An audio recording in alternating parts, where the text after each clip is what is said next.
Welcome back to the Dr. Kumar Discovery. My name is Dr. Ravi Kumar, and on today's episode, I'm sitting down with Dr. Sten Stray-Gundersen, one of the world's leading experts in blood flow restriction training and the physiology of hypoxia. Now, when most of us hear of building muscle, our minds go to a few places: heavy barbells, hours in the gym, being so sore the next day you can barely walk down the stairs. That whole no pain, no gain idea has been drilled into us for decades. But blood flow restriction is a very different story. By placing specialized cuffs on the upper arms or upper legs, you can slightly slow blood flow in and out of working muscles. And that lets you train with very light loads, sometimes 20 to 30% of what you'd normally lift. And you still get the kind of strength and muscle gains we used to think came only from heavy lifting. Now, the heavy load camp isn't wrong. Heavy training does work for gaining muscle and strength, and it's still one of the best tools we have. But I really wanted to understand how blood flow restriction exercise works and how we can utilize it to make physiological fitness more attainable. And that's where Dr. Stray-Gundersen comes into this conversation. He has spent more than a decade studying hypoxia and exercise physiology. His father, Dr. Jim Stray-Gundersen, helped pioneer the field of blood flow restriction exercise. And Sten has carried that work forward as a researcher and now is an assistant professor at the University of South Carolina. So by the end of this episode, you're going to understand what blood flow restriction actually is and what it's doing inside your body, why light loads can drive the same adaptations as heavy loads when using this technology. You'll understand who benefits from this, from elite athletes all the way to people who can't even get in the gym at all, and how you can actually put this into practice for yourself using these blood flow restriction devices. It's going to be a great episode, and I hope you enjoy it. I just want to give you a quick disclaimer. I'm a doctor, but I'm not your doctor. This show is for informational purposes only. Everything you learn from my conversation with Dr. Stray-Gundersen is meant to empower you. So take this knowledge, ask better questions, and work with your own doctor to build a more informed, healthier life. And just to be clear, this show is separate from my role as assistant professor at UNC. All right, let's get into it. My name is Dr. Ravi Kumar. I'm a neurosurgeon in search of the causes of human illness and the solutions that help us heal and thrive. I want you to join me on a journey of discovery as I turn over every stone in search of the roots of disease and the mysteries of our resilience. The human body is a mysterious and miraculous machine with an amazing ability to self-heal. Let us question everything and discover our true potentials. Welcome to the Dr. Kumar Discovery. Dr. Stray-Gundersen, thanks so much for joining us on the Dr. Kumar Discovery. I'm super excited to talk to you because you're an expert in hypoxia and specifically how to apply it to human health through something called blood flow restriction exercise. And I think most of our audience, they may have heard of this or they may not have heard of it at all, but it's a technique that's been around for a while that your father helped pioneer. And now that you're actually developing this through commercial interest and your research as a professor at University of of South Carolina. Yeah. So please tell us, please tell us first, what is blood flow restriction exercise and what does it do to the human body?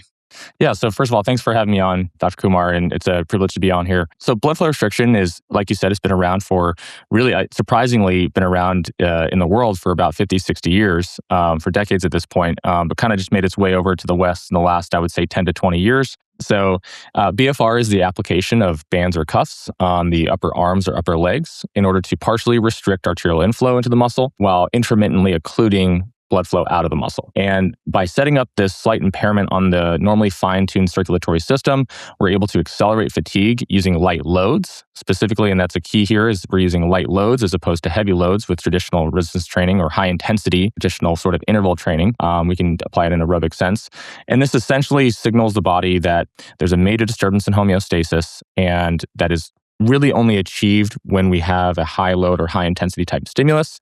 And so the body recognizes that as opposed to this low load or low intensity stimulus. And we sort of have this systemic and also local adaptation response to that disturbance in homeostasis. So essentially what we can do is 20 to 30% of the regular loads that we're typically lifting with the application of this BFR, this blood flow restriction, in order to generate adaptations that we can really only achieve with that high intensity or high load exercise.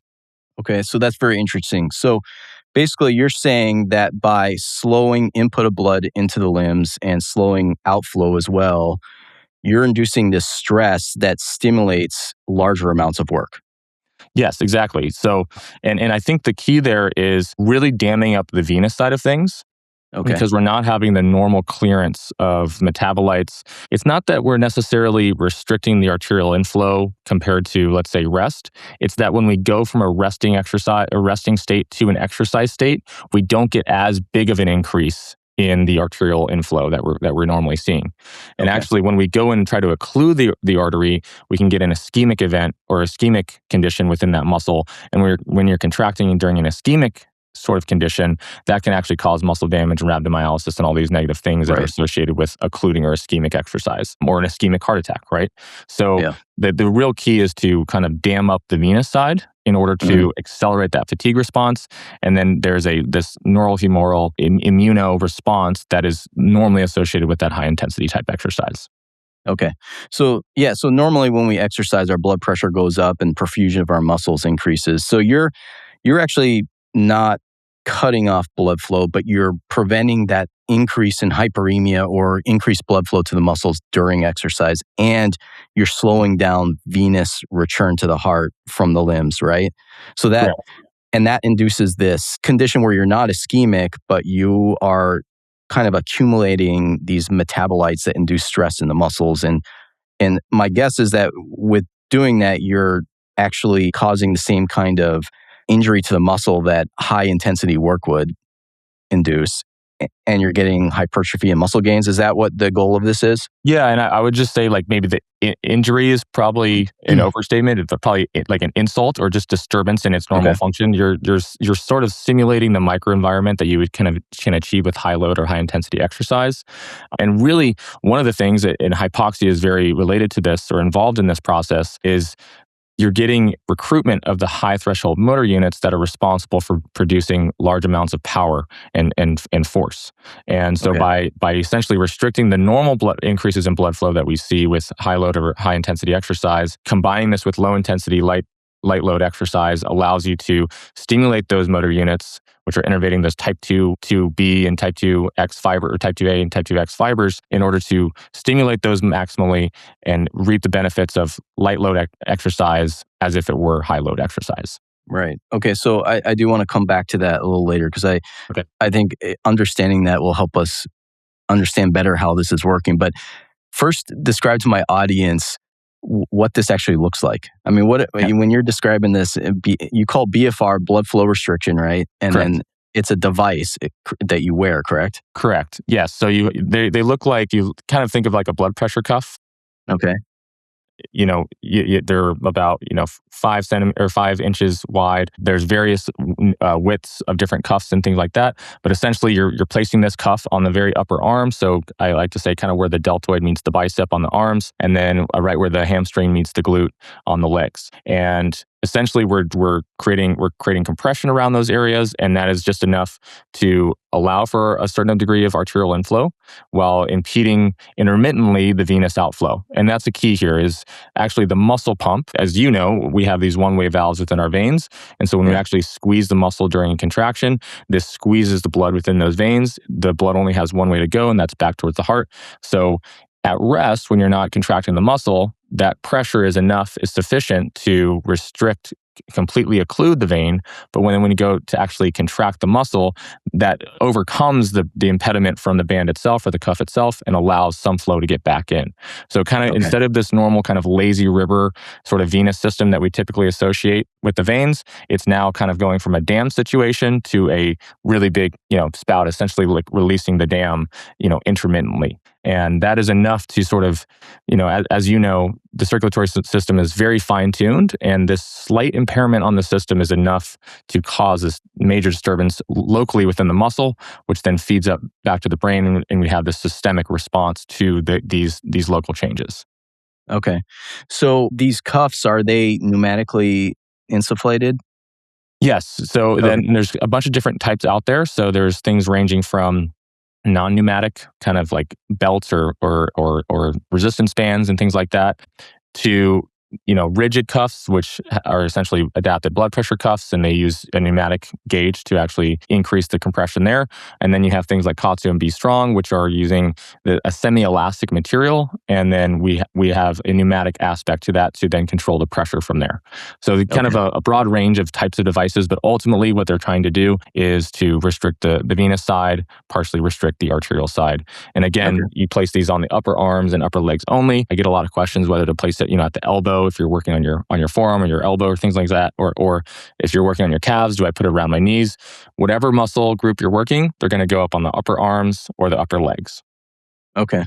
So how do you know that you're not blocking off arterial blood flow, right? Because if you get above systolic blood pressure, you're essentially cut off blood flow to the limb, correct?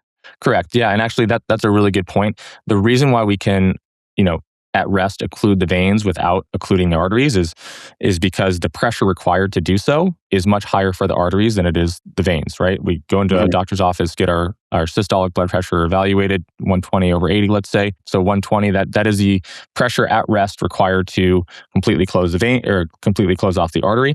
And so, yes, in order to find that point at which you're not occluding, some devices will have the ability to occlude, and so they'll go up to what we call that occlusion pressure. This may or may not, depending on your position, depending on your body position, depending on your current heart rate, your current state, it may or may not line up with your systolic blood pressure that you read in the doctor's office. And so whatever that occlusion pressure is, that's our 100% occlusion pressure, or AOP, arterial occlusion pressure. And then a percentage of that is employed during the exercise. And basically anywhere from 30 to 80% of that occlusion pressure has been shown to be effective in accelerating that fatigue response and inducing these beneficial adaptations. Yeah. Now, that's kind of one way to do it. Another way to do it is to have that inability to occlude the artery completely. And that's what the design of Katsu and Be Strong is really all about, is to prevent that occlusion in the first place. And one of the simple ways that you can actually assess this, some other devices use like a Doppler ultrasound to actually look at inflow and percent reductions and things like that. But a very simple task is to make sure that you have arterial blood flows to check your radial pulse. And if you're getting a strong pulse in that radial artery, you're not occluding the artery in the arms. You can also look at your popliteal artery in your leg, or your tibialis artery behind your ankle. Okay. And so how do these Katsu and Be Strong devices, how do they prevent inadvertent occlusion of the artery? You said there was some mechanism in there, correct? Yeah, and so I can really speak to Be Strong because that's kind of what I'm more familiar with. My dad really developed Be Strong. It's actually the only BFR cuff out there developed by a medical doctor who had a very complete understanding of cardiovascular physiology. And he understood that the way to make these bands safe was to prevent the risk of occlusion in the first place. And so it's actually a very interesting thing. The way that it was designed was to have this sort of semi-elastic component where, at non-inflated, at a non-inflated state, the band is actually relatively inelastic. It's relatively stiff. But then when you go to inflate it with air, it has almost a accordion-like design, or some people have referred to it as a multi-chamber design. And that design allows for, when the air is inflated, it becomes an elastic device. And that elasticity sort of matches well onto the elasticity of muscle. So it's a very similar sort of texture and firmness and that kind of density as the muscle is in and around your arteries and veins. And so it kind of matches that well. And it doesn't. And the other thing about it is, when you're having a rigid system around the limb, it becomes uncomfortable at the peak contraction, at the peak of the concentric contraction, whereas the elasticity allows that band to expand with each contraction while maintaining that restriction in and around the limb as well. So that's kind of the main difference, is it's a semi-elastic sort of system that's pneumatically controlled versus a rigid system that's pneumatically controlled versus a resistance, non-pneumatic sort of very elastic resistance situation. And Okay. there's, different ins and outs of what kind of differs between these devices, which I don't want to bore your audience with, but there's a lot that goes into both the design and kind of application with regard to that. Okay. Okay. So let me just recap what we've kind of understood so far is that one, blood flow restriction exercises allows you to basically slow down blood flow entry during exercise into your limbs, intermittently occlude venous outflow, and that allows you to get the same amount of basically muscle gain or muscle or strength or hypertrophy. We'll talk about it, but you get the similar gains at lower work by using these bands. And we talked about how these bands, they go around your upper arms, your upper legs. You can exercise with them. They can be pneumatically insufflated, and they should allow arterial entry into the limb. They should not occlude it. Okay, so we've got that. Before we move on to like the mechanistic stuff, which I think is really fascinating, and that's why I wanted to talk to you today, we should tell the audience why they might be interested in this. Because I think there's a chance at this point, a lot of people are thinking, well, I go to the gym, I'm fine, or, and there's different situations, people recovering from strokes or heart attacks or people who are deconditioned. And then there's even people like me who are moderately good condition. And then there's elite athletes who are fantastically fit. Like, where does BFR fit, blood flow restriction, fit into this whole spectrum of people? And why would anyone be interested in it who might be listening to this podcast? Yeah, it's a great question. And there's so many different kind of applications that a lot of these things, the answer is always, it depends. Like, how do I apply it here? Well, it depends on X, Y, or Z. So it's a really great question. And one of the things before going into that, I do want to say, it's not just that we are restricting the blood flow and that is what's causing the adaptation. It's really the conscious intent behind the exercise, meaning you have to get to a certain level of discomfort within the muscle in order to stimulate those high threshold motor units, which are really responsible for causing these adaptations and signaling the brain to release the anabolic milieu that is responsible for adaptation from that exercise or exercise in general. So It's, it can kind of sound like a shortcut, if you will, but it's definitely an enhancement of a lot of exercise, in my opinion, where, if either you're on that sort of elite end of the spectrum where you're needing, there's a large degree of cost associated with getting to the intensities that are required to elicit further adaptation. This allows you to sort of lower that threshold in terms of the actual mechanical work being done, which necessitates recovery and, creates systemic fatigue, CNS fatigue, all those kind of things. It lowers that threshold so you're able to reach that relative intensity and simulate that in a muscle microenvironment to a point where now you're able to augment the gains from your regular exercise by either adding this as a recovery tool, by promoting blood flow, or using it as a powerful sort of or robust exercise stimulus to augment the adaptations that you're already stimulating with your other days of training.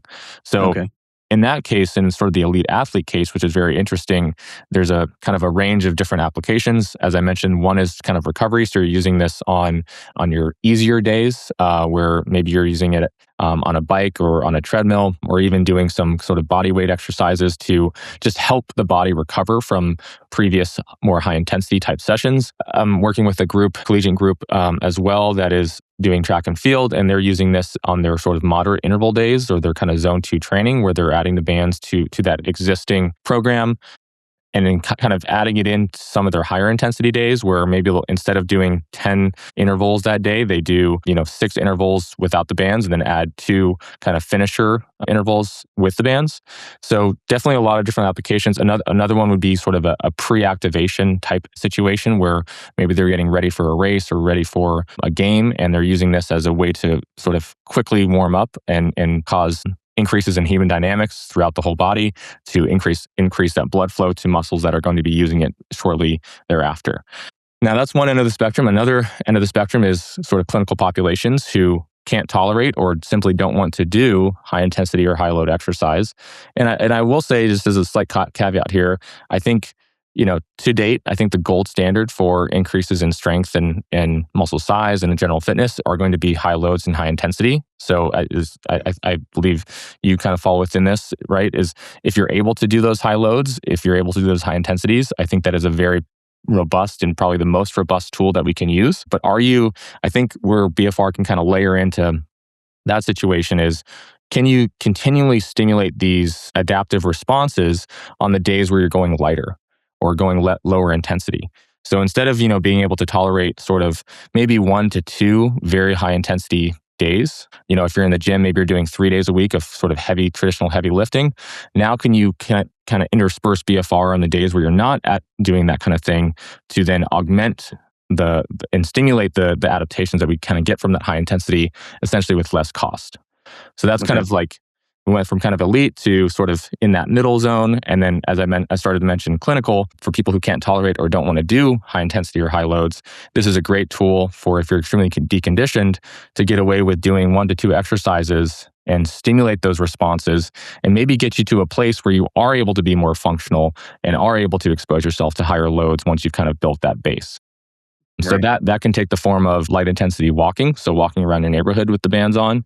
It can take the form of doing sort of body weight exercises, whether that's push-ups or regressed push-ups, on your knees, or body weight squats or single leg RDLs, deadlifts, Bulgarian squats, things like that, to really get a lot of the muscle that's involved in that exercise very fatigued, to stimulate those adaptation responses and all those signaling pathways that go into that, which we can talk about going forward.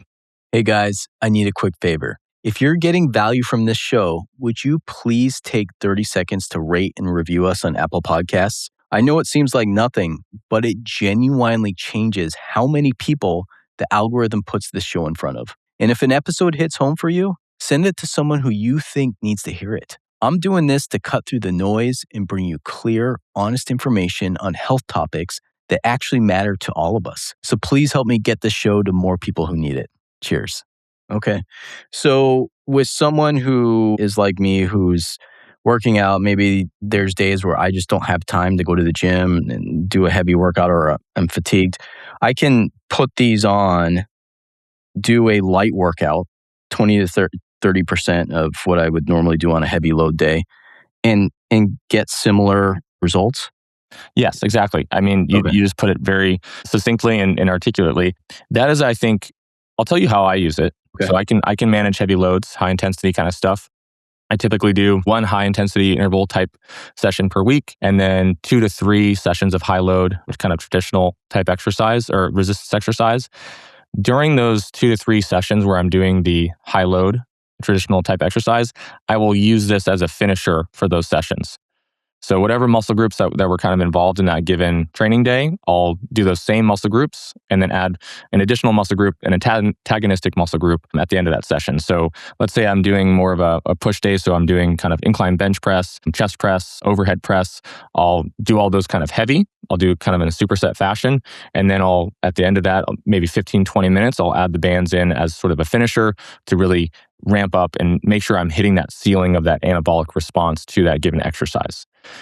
This allows me also to reduce how much heavy load I would otherwise do on that day. So if I didn't have the bands, I would probably do some accessory work where I'm doing still heavy loads, and that can cause breakdown over time and just kind of wear and tear. And so this allows me to do lighter loads to prevent or attenuate that breakdown or wear and tear while maximally stimulating that anabolic response. Okay, let me just interrupt you real quick. So you're doing bench press, incline press, overhead press at heavy weights, and then you're putting the bands on, reducing the weight on those same exercises? And yes. Yeah, either on those exact same exercises or related exercises, right? So instead of an overhead press, maybe I'm doing like a lateral raise, like working the same muscle groups essentially. Okay. And what that does is that finishes off the maximal amount of muscle adaptation that you can have for that day of exercise. Exactly. Yes. Okay. And maybe getting ahead of the curve here, but I think there's this therapeutic effect, this mental therapeutic effect of exercise too. And so when you leave the gym and you feel like you're not exhausted, but just kind of like either pumped up or just feeling like you put out an effort, and you kind of everybody kind of understands what I'm talking about. You feel good. Everyone knows. Yeah, everyone knows what you're talking about. Exactly. You just feel good. To kind of ensure that you're getting that response, it's a great way to do. You also mentioned, being short on time or traveling. Right. I think that's where for the busy executive, for the busy assistant professor, That's where it can be really useful. I was just at a kind of back-to-back conferences, and a great way to make sure that I'm continuing my training program is to add in a 20 to 30 minute BFR session in a hotel gym where you may or may not have access to the heavy loads that you're used to dealing with. So you can, and in a very short amount of time, you can elicit a very, very robust fatigue response, get that therapeutic effect of the exercise, and kind of go on about your day. So it's a great way to do it.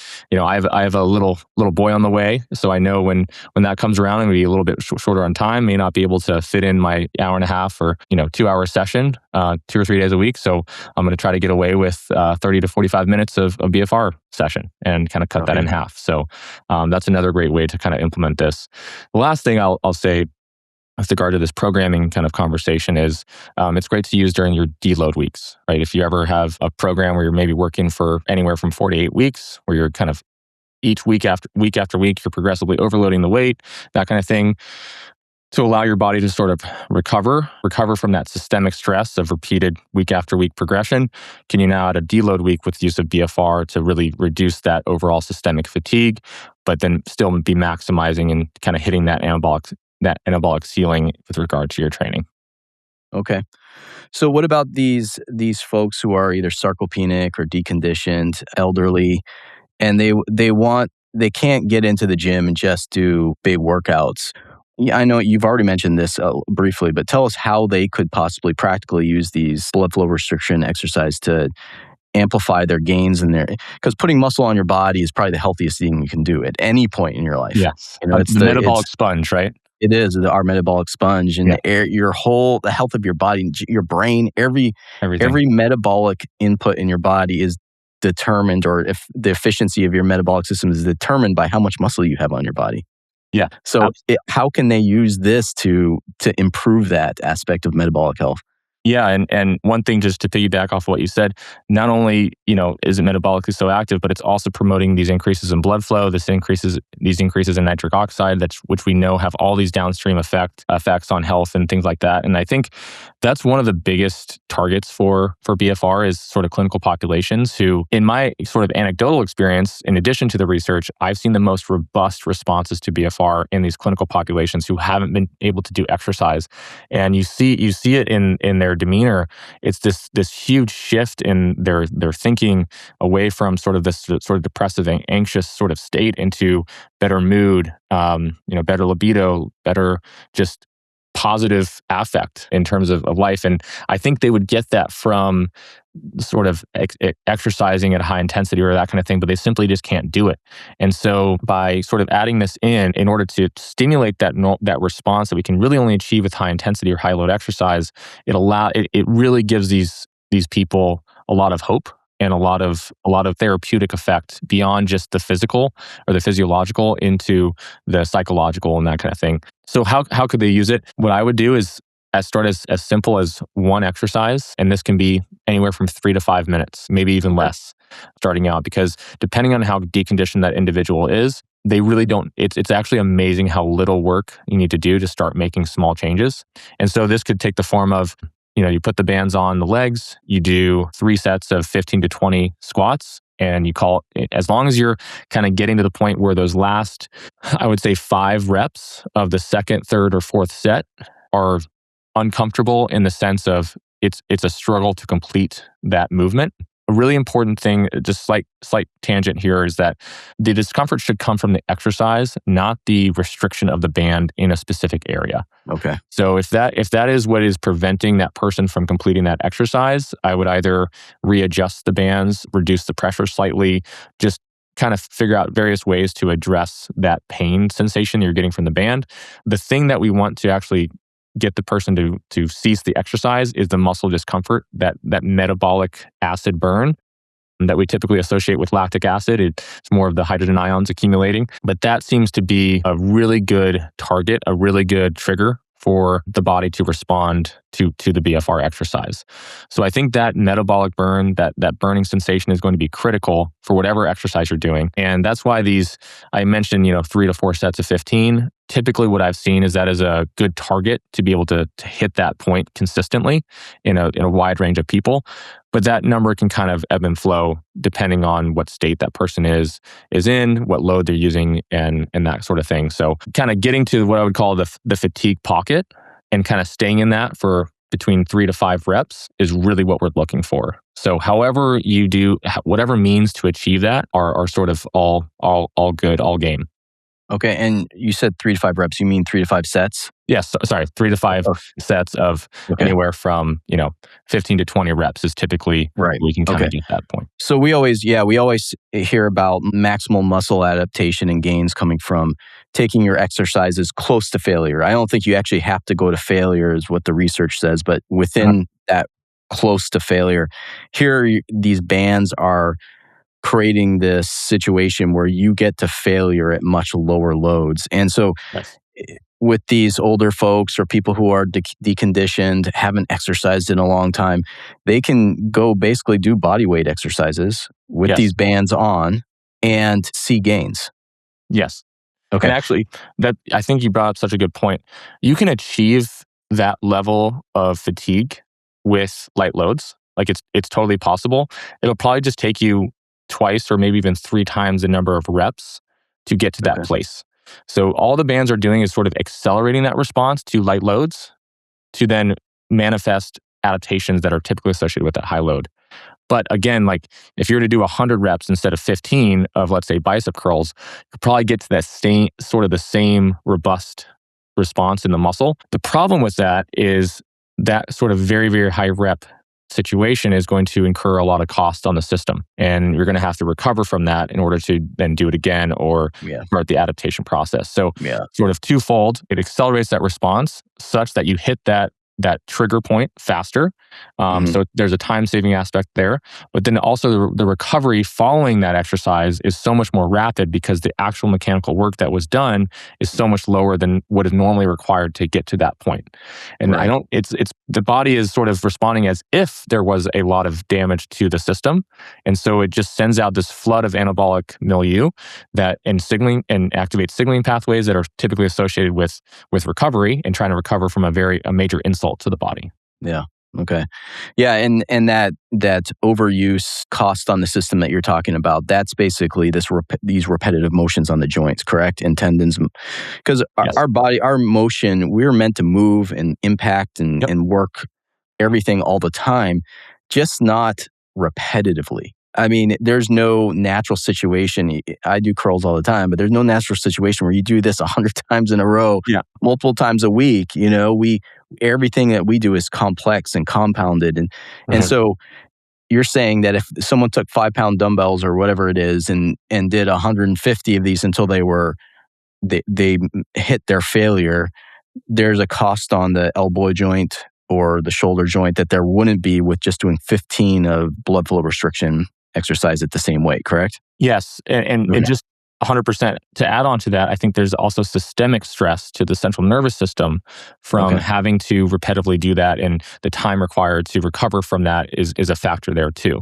So we can kind of maximally stimulate the nervous system with BFR without having the nervous system have to recover to the same degree as well. So both kind of local mechanical aspects of recovery, and then also sort of nervous system recovery as well. And I will say, like, there is benefit to doing sort of those higher rep stuff. Like if you're a marathon runner, you need to be able to run a marathon, and you have specific adaptations within the lower limbs to be able to tolerate the mechanical load over that time course. It kind of always depends. Like whatever sport or whatever goal you have, your training needs to be specific to that. The way I see BFR kind of funneling into or integrating into any program is a way to augment those responses.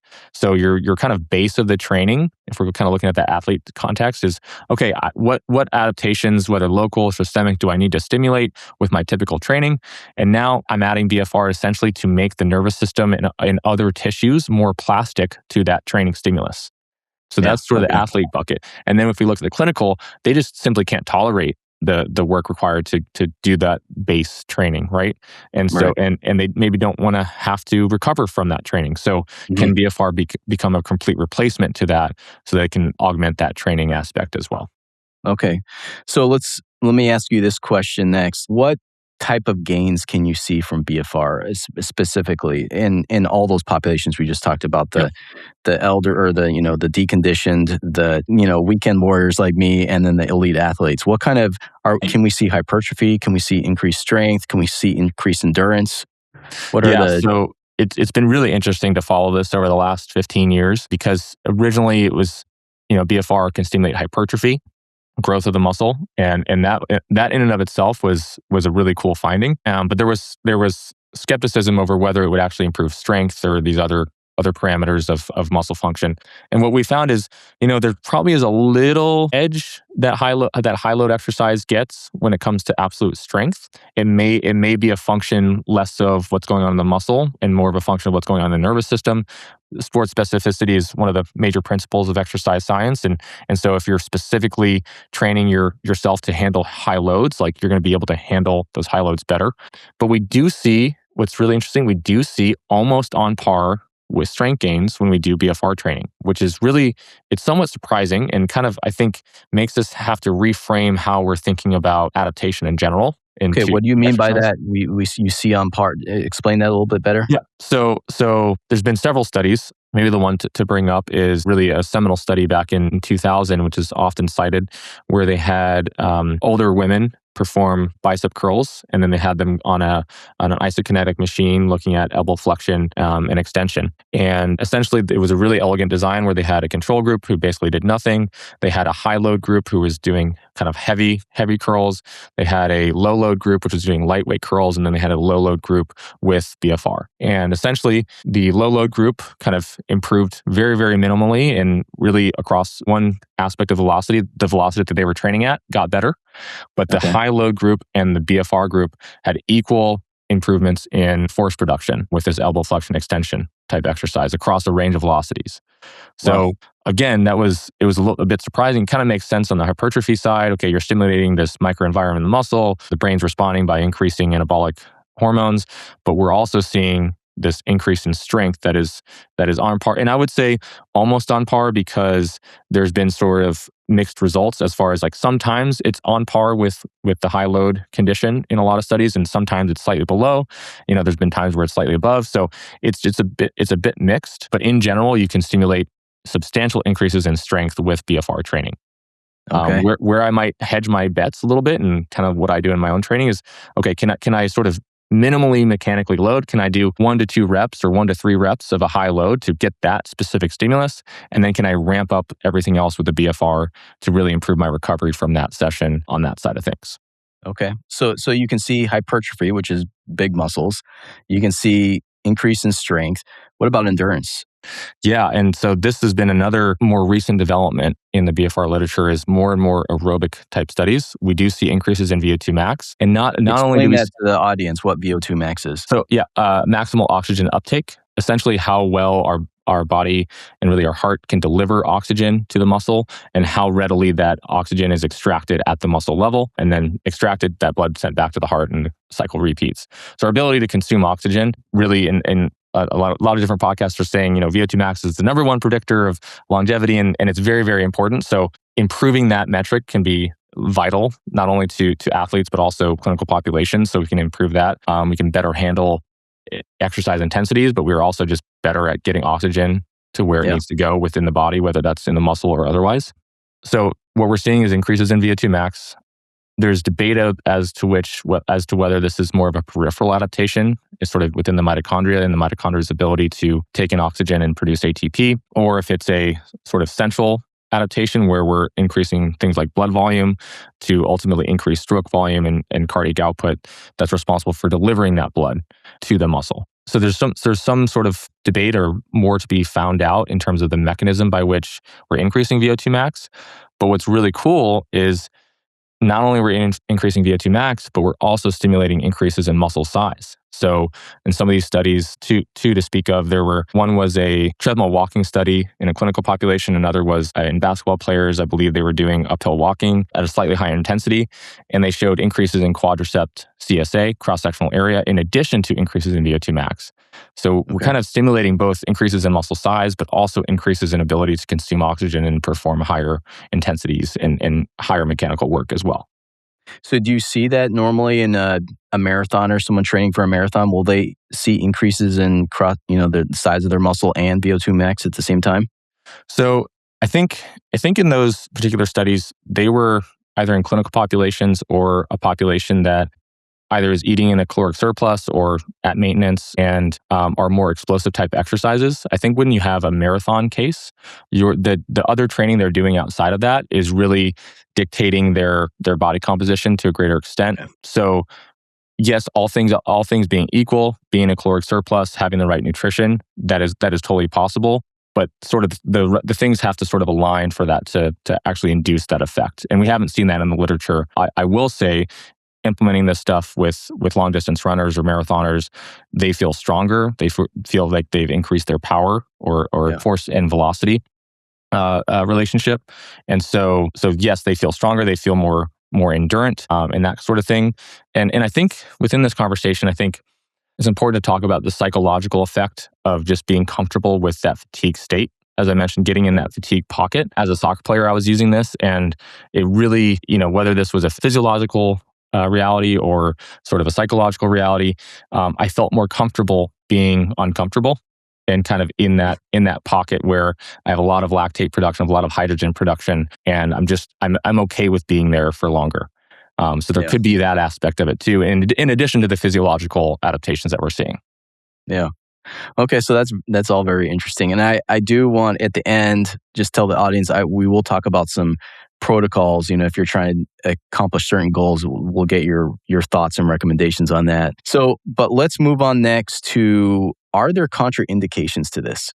Because, there's a couple things I think about. One is, if you cut off blood flow to a limb or a part of the body, your body's blood pressure naturally goes up to try to overcome that. And I know we're not cutting off blood flow, but I imagine there's some increase in blood pressure associated with this. Also, the other thing I think about is deep vein thrombosis, or DVTs, is a blood clot in your leg or rarely your arm that can cause big problems because and that's usually when people aren't moving. So they're not pumping blood out of the veins in their legs. Do you see any of those problems with this? And is there anyone who shouldn't use blood flow restriction exercise? Yeah, so these are great points, Ravi, because these were things that were definitely a concern, especially early on, 10, 20, 30 years ago. But the safety data on BFR is really compelling. And they've been doing blood flow restriction in Katsu in Japan for decades now. And they've had these sort of series of safety studies where they do surveys and 32,000 sessions daily happening across all these different clinics. And there's just really very, very, very rare instances of really any untoward complication arising from BFR. I would say that the few sort of things that commonly come up is potentially if someone's extremely deconditioned and they push too hard, they can get nauseous or lightheaded and that kind of thing. But that also happens when they perform a high intensity exercise. So it's really gradually getting introduced to this stuff as opposed to just jumping right in and trying to be a masochist. So coming back to your question related to DVTs, what's really interesting, and the point that I was nodding my head when you were saying this, the point is that we're never having an ischemic environment, and we also never have stasis. So because we're engaging that muscle pump and driving, going from that lazy river venous kind of example to that dam, then massive rush of blood, that is enough to stimulate adequate flow through the veins intermittently. And a colleague of mine did a study where he looked at BFR on 3 limbs because they were taking blood on one limb on an assault bike, and actually saw a significant rise in TPA concentration within the blood. And so that is, a clot busting factor that's responsible for breaking up those clots. So if anything, similar to traditional exercise, we're seeing actually a potential for a reduced capacity to form clots, because again, you're stimulating the endothelium, you're stimulating the vasculature to release nitric oxide, which is also going to help prevent clots and increase blood flow. And so as sort of ironic as a name implies, of blood flow restriction, you're actually increasing blood flow, especially when you start exercising and then take the bands off. You're getting this reactive hyperemia. So the DVT question is of concern for a lot of people, but as long as you're not occluding, as long as you're not having stasis of flow in addition to that, in my estimation, it's safe for people who have a history of DVTs and that kind of thing. And it may actually be a treatment for preventing that in the future.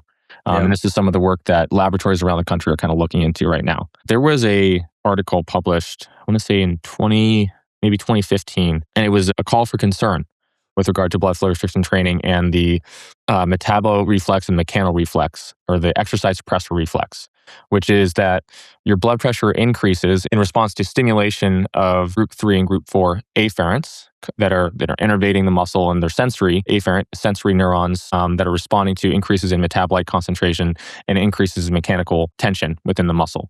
And so during regular exercise, our blood pressure goes up. Part of that is due to a redistribution of blood flow and some systemic vasoconstriction mixed in with some local vasodilation to optimize blood flow. But the other component of that is by stimulating these group 3 and 4 afferents that are feeding up to the medulla and causing an increase in blood pressure. So the concern was, okay, if we're trapping metabolites and really ramping up the metabolite production, or really, I should say, damming up the metabolites from getting out, are we then kind of exaggerating this exercise suppressor reflex that is well documented, especially in clinical populations? And what's kind of been found 10 years later is there just doesn't seem to be this effect. We're seeing similar increases in blood pressure that we see with traditional high intensity type exercise. So that has kind of been proven to be not moot. I think things like major caffeine intake, extreme dehydration, not being adequately fueled can kind of set you up for failure when it comes to these things. But as long as you're in a state to be able to perform exercise, you don't really have to worry about those increases in blood pressure. They're actually using this as a way to help cardiac rehab patients as well, because they're not able to go at these intensities for a certain amount of time, and their recovery is really not good from these things. And so can they do a light intensity walking protocol to help stimulate muscle growth and improve their cardiovascular function? Okay. So yes, it has been a concern in the past. It is not an absolute contraindication. The one absolute contraindication that I tell people is sickle cell disease, where there's actually, they don't have the trait, they have the disease for it. It can cause some issues there, but generally those people are not able to perform exercise in general. And so they're not even sort of in the bucket of people that would sort of qualify for this type of exercise. Yeah. Okay. So it's being looked at in Parkinson's, multiple sclerosis. We did a study at UT where we looked at a prehabilitation program for cancer patients, abdominal cancer patients. So I'm happy to talk about that. But I guess the point of me saying that is this is being investigated in extremely what we consider clinical populations, desperately clinical populations, and it's working to great effect without any untoward safety complications. Okay. That's great. Yeah. I think it's important to note that whenever you exercise, your blood pressure goes up. It can go up quite a bit. I mean, it can go up into the systolic 200s even if you're really going intense. And those old McDougall tapers go up into the 400s at maximal high load exercise, which is that's crazy. Nuts. And if you hear systolic 400, I mean, if they call me and say, "Hey, a patient's got a systolic of in the 200s," I'm worried, right, that they're going to have a brain bleed or whatnot. But exercise, within the realm of exercise, it's physiologically normal. You want that. In fact, if you don't get that hypertensive response to exercise, something's wrong. You're not going to do well. You're not going to be able to perform. So it's a normal part of our physiology. And I just think it's fascinating that they're using this on, post-cardiac arrest rehabilitation, because it makes sense that it would be something that would help facilitate getting your ability to function back, right? It's increasing this rapid muscle, hypertrophy and strength and endurance, and just having hypoxia in your muscles makes your body say, "Hey, listen, let's update our metabolic machinery so that we can tolerate this better." And then you're more efficient when you have normal oxygen and blood flow. The whole thing, it makes sense, and it's really cool that they're finding it safe. So back to what you said as far as contraindications, the only person who there's an absolute contraindication is people with sickle cell trait. Yes. And I would assume sickle cell anemia as well. Yes. Correct? Yes. Okay. So, and those are people who get occlusion of vessels because of abnormally shaped red blood cells.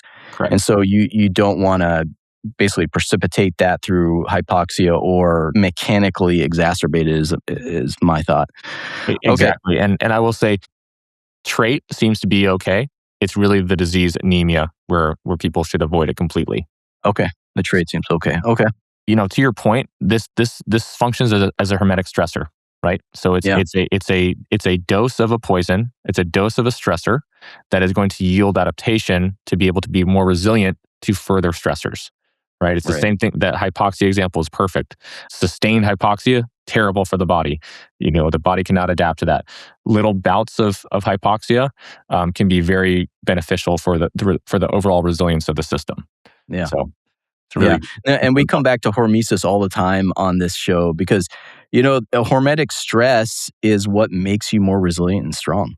Right. Heavy exercise is hormetic stress. Red light is hormetic stress. A little bit of UV light is hormetic stress. Heat is hormetic stress. Cold immersion is hormetic stress. It's these things that hurt you a little bit so that you come back stronger. Yes. And, not being able to get enough blood flow while you're doing heavy work in your limbs is a hormetic stress. And before we move on to the mechanisms, which I'm really excited to talk about, is there, besides the people with sickle cell anemia, do you think everyone should have a pair of these bands in their house and be integrating them into like making themselves a maximal potential of their cells? Yeah. And I mean, this is where, scientist hat on, off, practitioner hat on, off, and obviously I'm familiar with Be Strong, but I tell all of my loved ones about this. My wife has a set. We do BFR workouts together. I use this on a regular basis. I think, it is such a great tool to be able to have in your toolbox, to be able to use when you need to use it, to be able to integrate it into your program. That yes, I mean, like, is it 100% necessary for everybody to have this? Probably not, but it is a very nice to have modality at your disposal. And there's also things within the literature that, we've investigated to a certain extent, but there seems to be something going on that we can't quite capture yet, that we're seeing, especially as I mentioned in these clinical populations, the most robust responses in mood, the therapeutic effects of exercise, this sort of neuroplastic state that hypoxia can put you into, to be able to adapt to whatever hormetic stressor that you're engaging with. I think it just makes you better at adapting to your environment.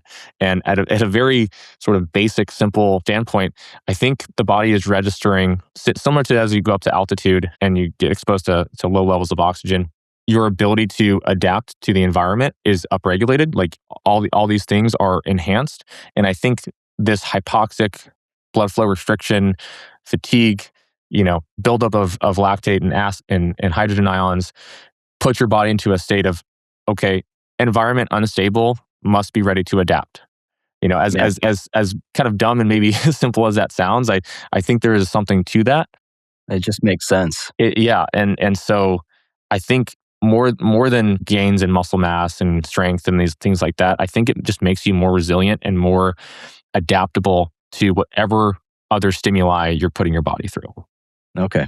Very cool. So I mean, you think about it, you look at our ancestors going back, generations, millennia even, and or you look at these populations of people with high rates of centenarians. They all do pretty extreme exercise in their daily life. They're going up and down mountains every day to herd their sheep, or they're migrating long distances, or they're in search of food every day. That was just part of their life, and it kept them healthy because of this extreme. And we can't do that, right? We got to go to the office, or we got to go, pick up our kids. I mean, we live a different life now that's mismatched from the world that we evolved to live in. So this kind of helps us. This device basically is like a trick, a hack, essentially, to stimulate some of that hormetic stress that we evolved to live with that we're not getting anymore, honestly. Yeah. So I think it truly is a biohack, because you are hacking the same, evolutionary, like millennia, millions of years of evolutionary advancement to be able to adapt to this exercise stimulus. You're just hacking into that mechanism. And it's allowing the system to recover faster, because the actual damage to the system is so much less than what you would normally have to achieve to do that. And I do want to say, with these hormetic stressors, it's important to it's not done in a bubble in isolation. Like you have to have nutrition, you have to have the supplementation, you have to have the raw substrate to be able to adapt properly to those stressors. And so that's something I know I'm sure you voice this often, but I think those are hermetic stressors in a vacuum without the proper substrate and nutrition backing it. You're not going to get the outcomes that you want. No, absolutely. Yeah, I mean, nutrition is something that is very hard to have proper, even when you're totally attuned to it. In today's modern society, we don't get it from food anymore, unfortunately, unless you're growing all your own food, monitoring the soil, and avoiding toxins and things that block nutrient absorption. So yeah, that is a tough one, and I think everyone needs to think about that. You can't just do some hormetic stress like a red light sauna and think, oh, that's gonna make me healthy if you're nutritionally depleted. So yeah, you got to have the crucial nutrients there to allow the systems to run properly for them to be stressed and then come back better. Yes, absolutely. And sleep, right? And sleep, just keep hearing that's the foundation of it all. And so I'd be remiss if we didn't mention that briefly. Yeah. No, I mean, we talk a lot about sleep on this podcast too, because you can't be a good person without good sleep, So, okay, let's talk about some of the mechanisms behind blood flow restriction. We've touched on a lot of them already. But one thing we've come back to over and over is this idea of neurological adaptation. And I think when most people think about getting strong, they think about, oh, you just get a bigger muscle and now you're stronger. But that's one part of it. And you can actually get bigger muscles, but if you don't have the neural input into those muscles, you're actually not stronger. Mm-hmm. And you can actually see this in real life. You'll see this, this laborer, someone who works every day, heavy labor, carrying hundreds or more pounds of cement on their shoulders or hauling heavy loads, and they can do it very well, and they're not big muscled. And then you'll see the big guy from the gym who's, taking so much testosterone that they're hyper anabolic and they can't lift nearly as much as this guy. Right. And the difference there is not muscle mass, obviously, it's neurological adaptation. And if you ever when you start your exercise, oftentimes you'll start out with a lower weight, right? And it's the hardest set of your exercise for some reason, right? And it's because there is an acute neurological adaptation, there's a chronic neurological adaptation, and right then you got to get your nervous system online, and that's why a lot of times people say, "Hey, grease the groove first," and that's just do a high rep, low weight, so your brain starts recognizing, okay, this is the motion we're doing. Let's recruit the motor units, which we call the muscle fibers that the nerves hit in your muscles, and get you back online. So. That's neurological adaptation for the audience. It is the ability to use your nerves to stimulate your muscles. And how does BFR play into this? Yeah, so this is great because I think this is often lost on people. Like people see big muscles, think strong. People see small muscles and think weak, and that's obviously not the case. I will say when looking at a population level, generally the people who are bigger are stronger. Right, so there is some relationship between muscle size and muscle strength, but sort of the neuromuscular coupling of this is it's multifold. So obviously you have certain sensitization of that muscle to an action potential and the depolarization signal that comes out from that action potential into the muscle. And then you stimulate the release of calcium from the sarcoplasmic reticulum. That calcium then binds to various aspects of the actin and myosin molecules, allowing for cross-bridge cycling. That cross-bridge cycling is responsible for actually moving and changing the length of the sarcomeres and bringing Z lines together. There's a role of titin, which is sort of the backbone of that sarcomere. All to say that the neurological component or the neuromuscular component is essential for triggering this cascade of events that ultimately leads to muscle contraction. And not only do we see the actual activation of specific motor units and those what I deem the high threshold motor units that are innervating those type 2 more fast twitch fibers, which necessitate heavier loads or higher levels of fatigue to actually recruit.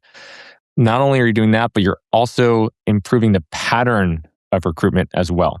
So let's say someone could have great sort of raw strength. They may be in jiu-jitsu, for example, and their ability to pull and tug on someone is really, really good, but they've never done a deadlift before. And so their ability to actually do a deadlift maybe they can do 100 pounds on a deadlift, but their ability to express that strength in another sport, in their sport, is much better. So they let's say they train the deadlift for 8 weeks, and now their deadlift is 400, 450, 500 pounds. It's not that they put on the muscle responsible for getting all that strength gain. They've improved their ability to recruit muscles in a coordinated fashion to do that specific movement. So there's kind of like those three tiers of the neuromuscular, neurological side: the sensitization of the muscles to specific action potentials coming from the neurons, the coordinated activation of specific high threshold motor units within that, and then all the system together, all the muscle groups working together in a sophisticated pattern of recruitment to then complete a complicated or dynamic movement. So all those are completely separate from any kind of muscle growth. And I think that's just an important concept for people to understand when it comes to this. And so one of the things I think to bring BFR into this conversation is loading something ends up to be able to complete something with under a heavy load. You may do a dysfunctional pattern to then complete that exercise movement. Because you're loaded, it's potentially dangerous if you don't get this weight up. And so with something like BFR, where you're able to do very light weights, you can really hone in on really proper technique and engage these stabilizing muscles that are involved that may or may not be on or switched on when you're doing kind of heavy loads. So that's kind of one way to remain safe while lifting, as well as can you kind of perfect your form with something like BFR, where you're still stimulating those increases in strength and muscle size, but not risking poor technique, which then can manifest in an injury over time. Okay, so one, you're able to lift smaller loads. You're able to use perfect technique to really isolate and perfect that movement that with that muscle work. What about the recruitment of muscle fibers? How does BFR change that? Because normally, if you're lifting if I'm bench pressing 45 pounds on the bar, I'm not recruiting much, correct? Correct. Am I recruiting more when I have BFR bands on? Yes, and it's a slightly different pattern of recruitment as well. Okay. And so when I say pattern of recruitment, what I mean is separate from, okay, I activate this muscle in this phase of the lift, I activate this part of the muscle in this phase of the lift. That's slightly different. But the pattern of neural recruitment is, okay, I'm gonna Henneman size principle. The higher threshold motor units are innervating the muscles that are able to produce the highest force. So with a high load exercise, let's say you're working at 90% of your 1RM, those high threshold motor units are going to be activated almost instantly under that load. Mm-hmm. 1RM is 1 rep max, just so the audience knows. Yeah. Yep. Okay. 90% everyone. So if you could lift 100 pounds, then 90% is 90 pounds. Yeah. Right. Okay. So you get a rapid recruitment of those high threshold motor units. With low load exercise, without BFR, you have to fatigue the type 1 motor units first, which are smaller. They're oxidative, so they're much more endurant. They're resilient to fatigue before you can tap into those high threshold motor units that are really responsible for activating those type 2 fibers, which are the things that are more prompt to grow, to actually increase muscle size and strength. So what BFR does, and this is kind of what I keep coming back to, accelerating that fatigue response. That fatigue response in the context of low load exercise is how we're able to tap into those high threshold motor units. Mm. So instead of a rapid recruitment of those motor units with a high load type exercise, we are more rapidly than low load without, but we're gradually recruiting those type 2 motor units. And that's why I kind of emphasize the last 5 reps of those sets where you're kind of in that fatigue pocket are so crucial. And it's the time for you to switch on and really have good technique and really, you can even squeeze the muscle as you get to the top of the contraction to really maximally stimulate those motor neurons that are innervating those fibers. So you wouldn't want to do 5 to 8 reps. I mean, you would miss out on that window, correct? Of recruiting the maximal amount of motor units. Right. So if the load is such that at 5 to 8 reps, you're not approaching fatigue or failure, then yes, right? Let's take out BFR for a second. If you're 8 rep max, right? So the weight that's required, or the weight that after 8 reps, you can't move that weight anymore. Okay. Right. So if you're doing 5 to 8 reps of that weight without BFR, you're going to maximally recruit those high threshold motor units because you're approaching that failure, that fatigue. But again, that incurs a certain amount of cost and recovery associated with that. When you're doing a very lightweight, which maybe, as we kind of mentioned, maybe you have to do 100 reps to get to that same place. You're now able to do 15 to 30 reps, depending on where you are in that range, to get to that same activation of those motor units. So, Okay. so yes, to your point, if the weight that you're lifting, you know, let's say you're doing a 10-pound dumbbell or bicep curl, and that's light for you. If you're only doing 5 to 8 reps of that with BFR, it's not going to be doing a whole lot. You're probably still stimulating some increases in blood flow after, and like there's some recovery component to that.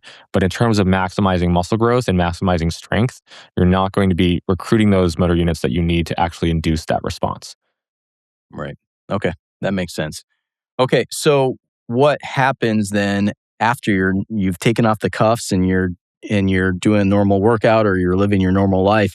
How has that forced neurological adaptation at lower weights with the BFR cuffs, how does that change the rest of your life or your body? So one of the things that happens is we stimulate mTOR, which is sort of the mother gene for or signaling pathway responsible for increasing MPS or muscle protein synthesis.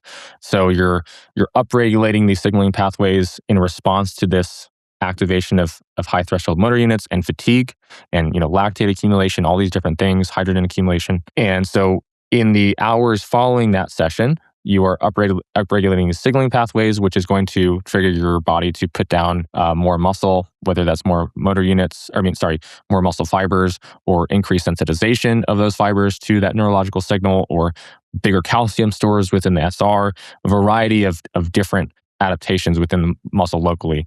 So, you know, and this can persist for 48 to 72 hours post. And so during that time, this is where the nutrition really comes into play. Like, you need to be able to have substrate for that process, that mechanical process of laying down new tissue to actually occur. So in that follow-up, you're supplying the body what it needs to actually lay down new tissue and actually adapt from that stimulus that you caused with the BFR.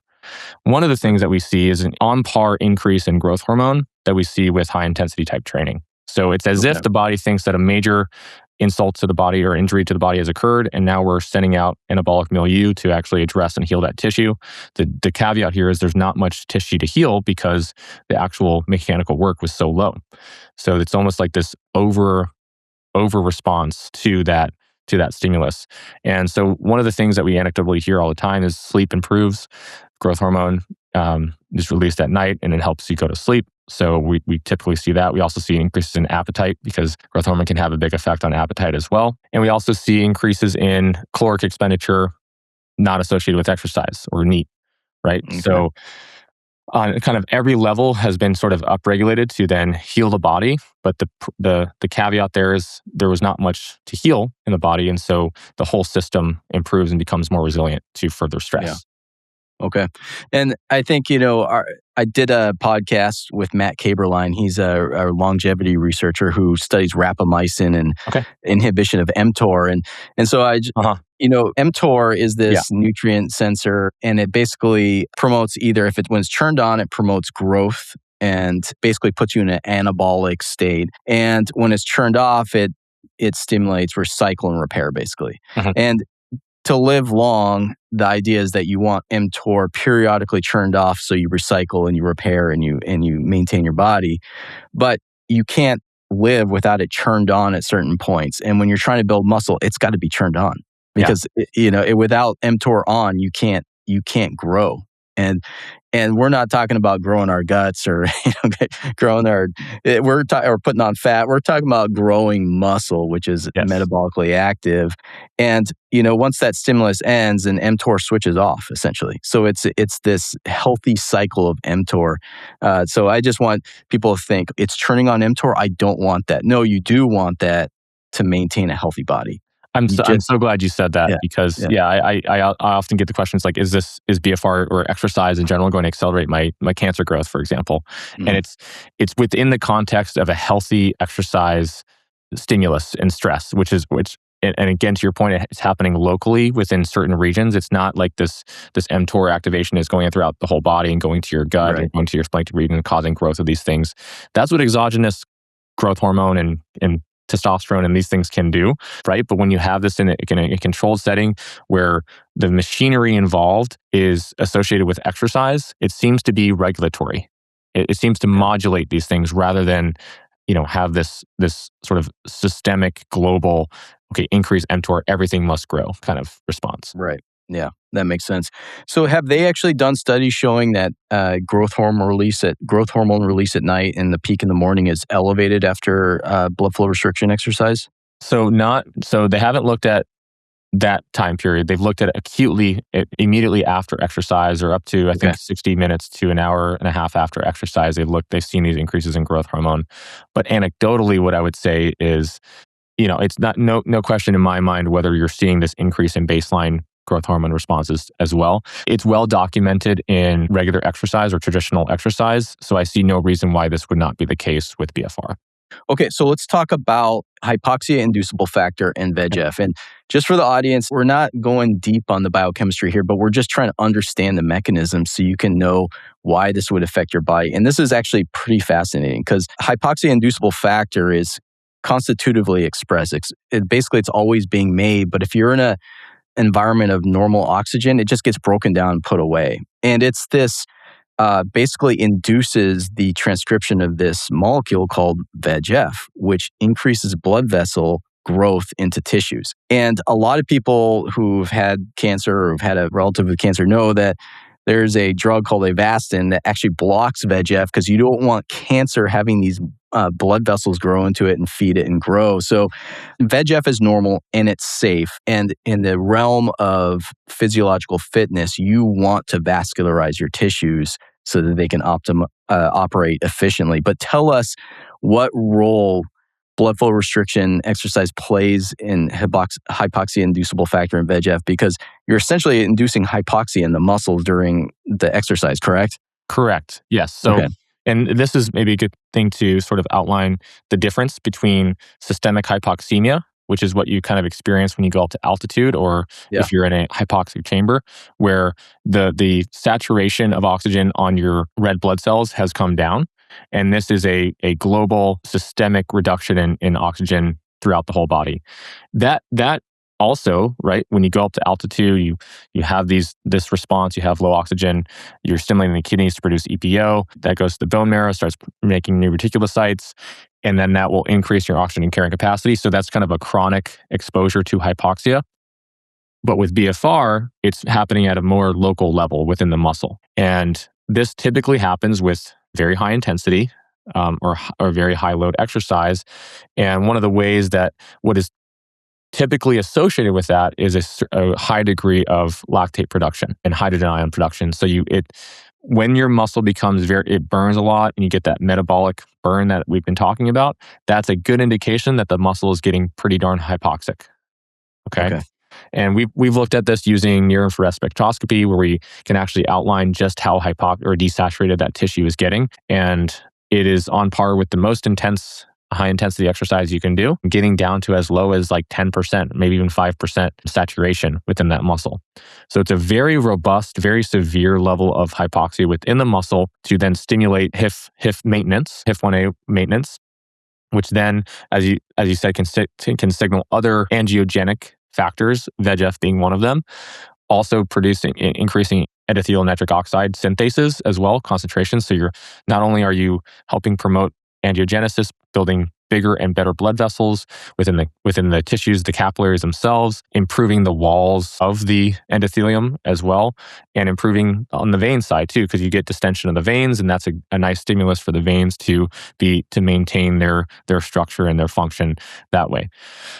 So all that being said, is blood flow restriction, again, as ironic as it sounds, restricting blood flow is actually a really good stressor on the cardiovascular system to make it more resilient, just as we've been saying. And the sort of signaling pathways involved in that is to upregulate these mRNA factors to then transcribe more and more proteins associated with building blood vessels. One of the adaptations that we see from traditional high-intensity endurance exercise is capillary density increases.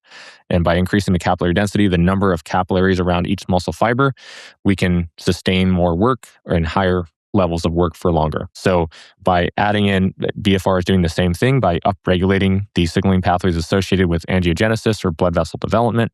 We're able to sustain work for longer, improve general circulatory health, improve some of the chemical responses as well, and nitric oxide being kind of the chief among those, to increase our reactive hyperemia, to vasodilate certain tissues when we need to, or vasodilate the arteries and arterioles and capillaries going to those tissues in response to whatever stress. And this is happening systemically throughout the body. So, obviously we're talking about the muscle and getting blood to the muscle, but these VEGF factors are going throughout and getting better blood flow throughout the gut and getting better blood flow in the heart, and all these different things kind of work together. Yeah. So if you get these elite athletes and Olympians, they go up and they train in Denver or they train up in the Rockies before they have to compete down near sea level. And the idea is, or they sleep in these tents, these hypoxia tents at night. And the idea is that they're inducing hypoxia in their workouts or while they sleep so that they are more adapted to these super high, relatively super high oxygen environments. Can you get the same results with blood flow restriction exercise as you can from sleeping in a hypoxia tent or, exercising in the Rockies? So it's a different thing. Okay. So honestly, combining the two is even better, and that's actually one area of my research that I'm looking to go down. But it's a very different mechanism in that the systemic hypoxemia, which hypoxemia refers to the low oxygen within the blood, rather than tissue hypoxia, which refers to low oxygen within the tissue. It's signaling slightly different things to happen. For example, you're not going to stimulate EPO production in the kidneys with this local hypoxia generated by high intensity exercise or blood flow restriction training. So they're kind of two separate stimuli or stressors that are both doing very, very positive things. And to your point, likely both are stimulating HIF1 alpha and VEGF. So that is kind of a common pathway between those two stressors, but it's a different sort of, it's just a different stimulus. Yeah. And EPO is epopoietin, which is this, this blood cell stimulator. Basically, it's a signaling molecule that tells your bone marrow to make more red blood cells. And, sometimes I think athletes have cheated by injecting themselves with epopoietin to get more red blood cells and deliver more oxygen to the tissues, essentially. So, and you're saying that sleeping in a hypoxia tent stimulates that natural production of that, but using BFR does not. To my knowledge, we have not seen any documentation for stimulating erythropoietin. With BFR. It is interesting, and I think when it comes to altitude training, it's actually the sustained living at altitude that is going to serve as the basis for stimulating that EPO for long enough to remain present within the bloodstream to then stimulate the bone marrow. So there's a time course there that's involved that you're simply not going to get in a 20 to 30 minute session using with local hypoxia. That makes sense. But there's some data coming out to see if intermittent hypoxia can stimulate transient elevations in EPO, and if that can have a downstream effect. But really, my dad's work in the late 90s, early 2000s was really about altitude training and the fact that you need to live and sleep at altitude to really reap the benefits from the chronic exposure to that low oxygen. And really, what the live high, train low, if maybe you've heard of that, was actually the idea of if you're training in high altitude and living there, your training capacity is actually slightly lower. And so in these elite athletes who need to maintain their training intensity, they actually had to go down to a lower altitude to maintain that, but then live and reap the benefits of getting more red blood cells and more hemoglobin mass at a higher altitude. So hence the hypoxia tent, right? So you don't have to drive up the mountain.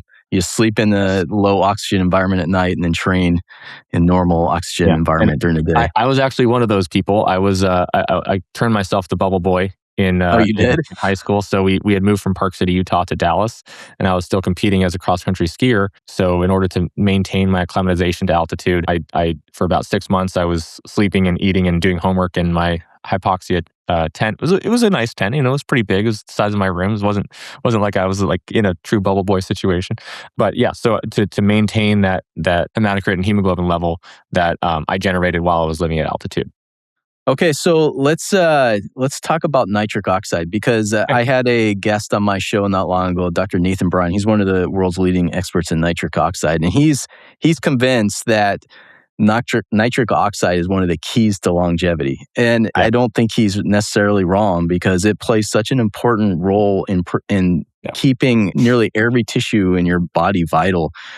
What role does BFR play in that? Can it stimulate nitric oxide production?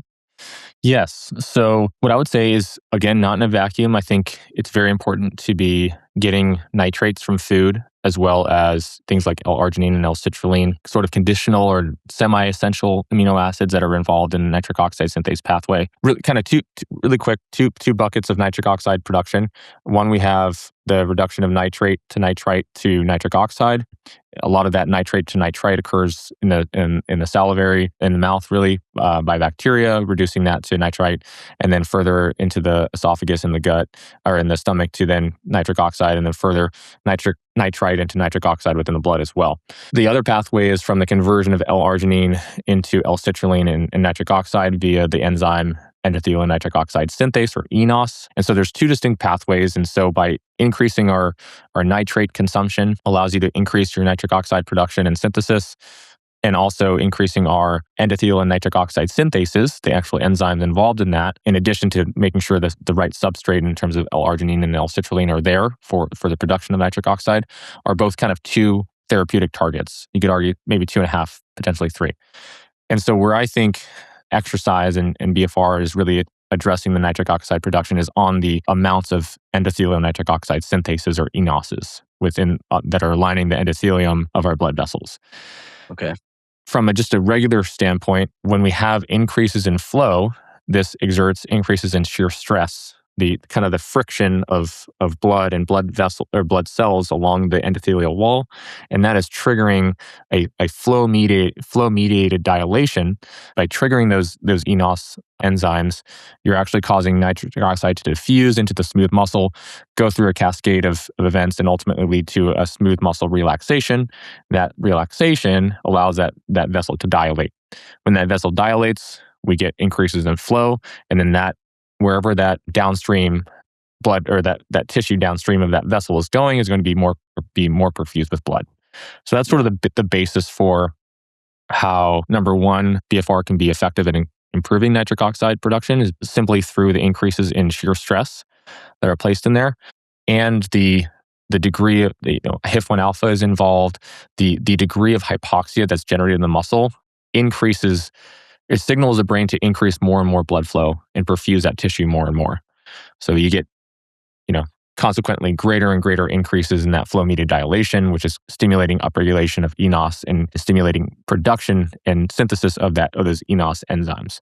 So again, none of this happens in a vacuum, and I think that's why it's so important to be supplementing with nitrates within your diet, or maybe even a supplement like Dr. Nathan has, or taking in L-citrulline and L-arginine as well. Okay. So it has to do with the increased velocity of blood flow through the vessels that causes a release of a nitric oxide through eNOS. Is that where BFR plays a role here? Because when you constrict a vessel and you're still pushing the same amount of blood flow through it, you have a much more rapid velocity. That's why if you put your thumb over the end of a hose, the water sprays out way farther and way faster. Is that the concept we're working with here? I think that is one part of it. And then the other part is that the disturbance in homeostasis downstream within that tissue is so severe that the brain is getting signals that we need more blood flow, we need more perfusion. And so it's also a sort of a neural cardiovascular response as well. Okay. To do that. So for on the mechanical side, yes, you're getting increases in shear stress, which are going to release immediately that increase in nitric oxide, that then you're also stimulating sort of more the chronic adaptation of, okay, we need a better ability to vasodilate because our machinery in place is not adequate or sufficient to maintain this exercise. And so we need more blood flow. We need to have better maintenance of oxygen levels, for example, within that tissue. Okay. Okay, cool. Okay, so the next thing I want to talk about is something called PGC alpha 1. And I bet most of my audience hasn't ever heard of this, Yep. but it is this master regulator. It is extraordinarily important. And it's actually a master regulator for mitochondrial biogenesis, meaning the birth of new mitochondria. And mitochondria are the key to respiration in our cells. We can't make energy with oxygen without mitochondria. So what role and I will say this, you want more mitochondria. You are generally a more metabolically healthy person with more and more efficiently running mitochondria. So what role does BFR play in this? Because I know there's some decent literature on this, actually pretty strong literature on this. Yeah, so we know that it increases mitochondrial biogenesis. And one of the ways it does that is by very, very similar to the regular exercise response, by creating this hypoxic stimulus, by basically perfusing that tissue with tons and tons of blood, by getting substrate in there for the mitochondria to actually use and generate ATP, we're, number one, keeping these mitochondria functional. But the severity of the hypoxia, the level of disturbance in homeostasis is a huge trigger locally for all of these things to upregulate, including the blood vessels to the mitochondria. I haven't seen in my own investigation direct evidence of like activation of PGC1 alpha, but it's, I don't have a doubt in my mind that similar to regular exercise, we're seeing increases in the signaling pathway, this kind of downstream pathway to increase mitochondrial biogenesis. So with all that said, yes, it's similar to exercise, similar to these other hormetic stressors. We're seeing increases in mitochondrial biogenesis from the use of BFR, especially in the context of sort of low intensity. You think of the zone 2 as your aerobic base, kind of forming that and really getting those mitochondria to work for a prolonged period of time. By going at that lower intensity, you're able to get your mitochondria to work at get flush those mitochondria with substrate and be able to produce ATP from that. But you're also stimulating the maximal capacity of these mitochondria to generate ATP as well, because you're getting into such a situation where you're getting extremely, extremely fatigued and you're having to recruit more and more muscle to complete that exercise. Yeah. So basically, these mitochondria are having to work under much tougher conditions, adapt, and then also they're saying, okay, let's proliferate, because they're essentially like little tiny microorganisms in our cells. But so is this the reason why VO2 max goes up with BFR? Is it because of the increased number of mitochondria or the efficiency of them? Yes. So in general, when we refer to as peripheral adaptations, mitochondria is a huge component of that. I think the capillarization, what we just talked about, the angiogenic effects are playing a factor here too. It's probably not just one thing. It's the entire system getting better at handling low levels of oxygen and being able to use what oxygen is there very, very rapidly. And then also on the flip side of that, the ability to clear all those things and buffer those increases in hydrogen production, which is involved in mitochondrial respiration, to be able to maintain homeostasis a bit better. If you have more mitochondria to help do that, the better the system is going to operate. So yes, I think kind of more speaking about it more broadly, right? You just have this major insult to the local tissue, to that cell, and the mitochondria are going to respond to that stress and that disturbance in homeostasis by either proliferating or becoming more efficient. Hormesis. Exactly. Gotta love it. Always comes back to it. Yeah. Okay. All right. So great. So I think we've kind of covered a lot of the mechanisms.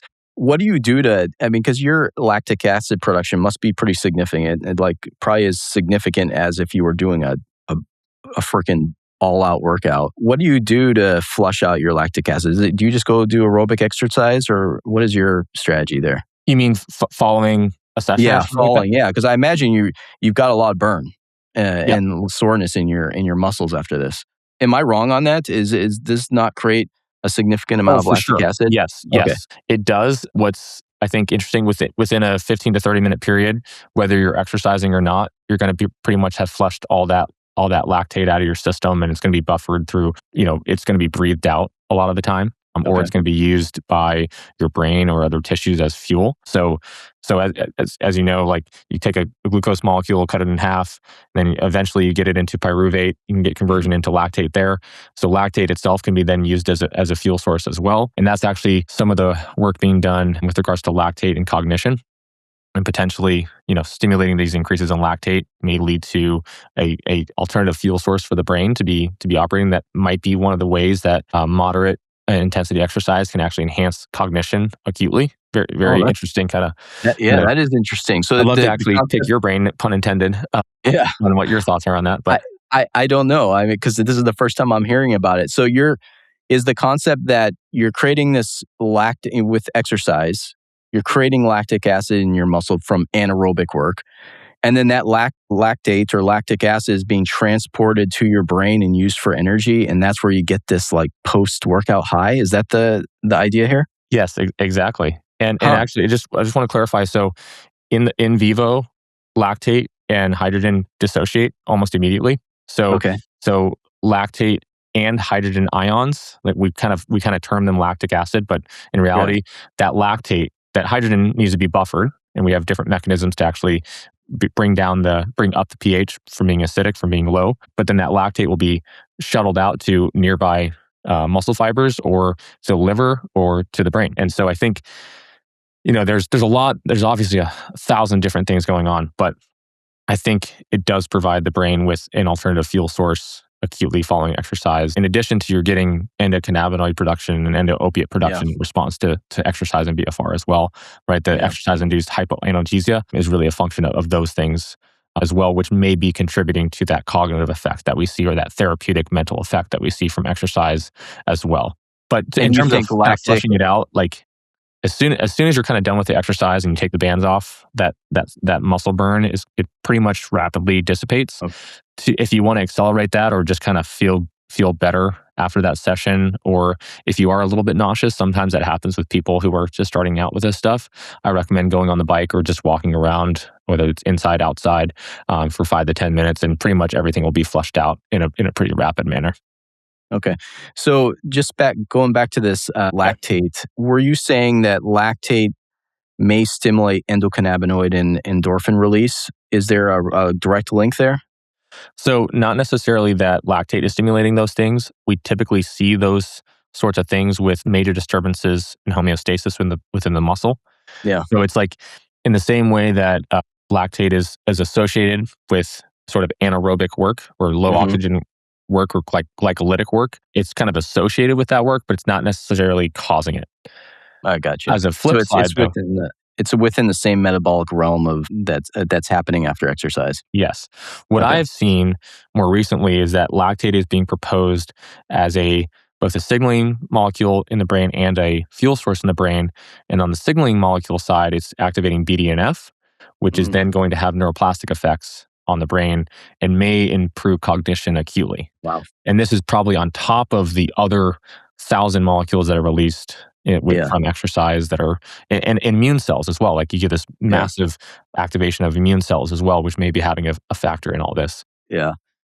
But that's kind of the next thread that we're going to be looking at. I'm working with the neuroscientists in our department, where we're looking at the impact of lactate production. We're using BFR to really induce that in a very kind of calculated and very consistent way.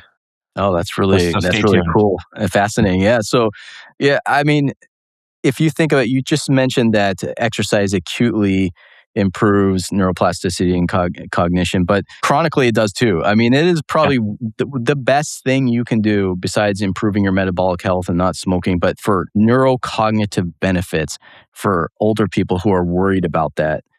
Exercise is probably the best body of research behind improving cognition, and it's free, and it doesn't it doesn't come in a bottle, doesn't have any side effects.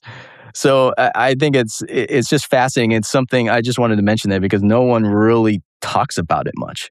Yeah. that just Well, in my world, they do, and okay. and we're screaming from our ivory towers over here about Mhm. how important exercise is and how vital it is to the human system. It is free. It's all Mhm. these things, but it's undesirable for a lot of people. So Yeah. people don't want to do it. I So mean, if you go to your doctor with, Alzheimer's disease, and instead of you're not going to get a prescription for exercise. You're right. going to get a prescription for a $15,000 monthly infusion Yes. that does barely anything, if at all. Yeah.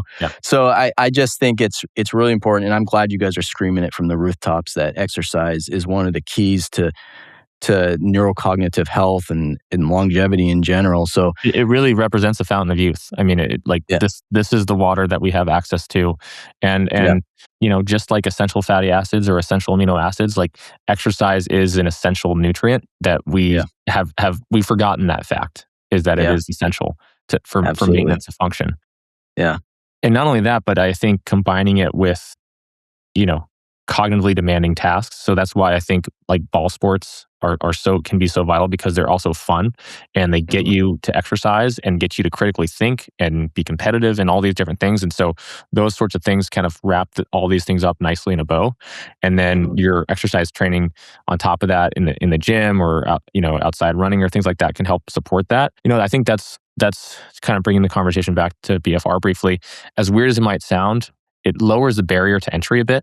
Like obviously you need to have like an extra piece of equipment, but that's all the equipment you really need. If you're really trying to go bare bones, that's really the only yeah, equipment you need. And it's a non-negotiable for me sometimes. I'm like, I don't feel like working out. I'm tired, I'm stressed, whatever. I'm not adequately fueled, but I can do a 5-minute BFR workout, get that therapeutic effect of the exercise, get a big increase on lactate very, very yeah, rapidly. All of a sudden, that 5-minute workout and be like, well, I can do a little bit more. Well, I can do a little bit yeah, more.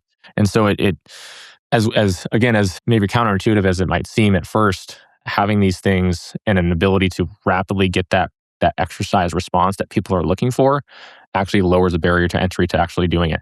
And yeah, once you kind of get started, it's like tying your shoelaces is the hardest part about it, right? It's like just put the bands on, start moving a little bit. All of a sudden, you're going to start feeling like you can do more, and yeah. over time, that'll compound. Yeah, yeah. It's this neurological adaptation. So Yeah. I do want to come back to one other thing we just were talking about earlier, this hypoanalgesia, Mhm. the endorphin release, the endocannabinoid release, and that's a real thing. You Oh yeah. feel less pain. You feel way better. I mean, there's no drug in the world Mhm. that can have the antidepressant effects of a hard workout. It's Yes. just there's nothing. My wife, I mean, she loves riding on the Peloton. She does Uh-huh. these spin workouts, and if she's in a bad mood, she just has to get on that Peloton for 30 minutes, and she is in the best mood for the Yeah. rest of the day.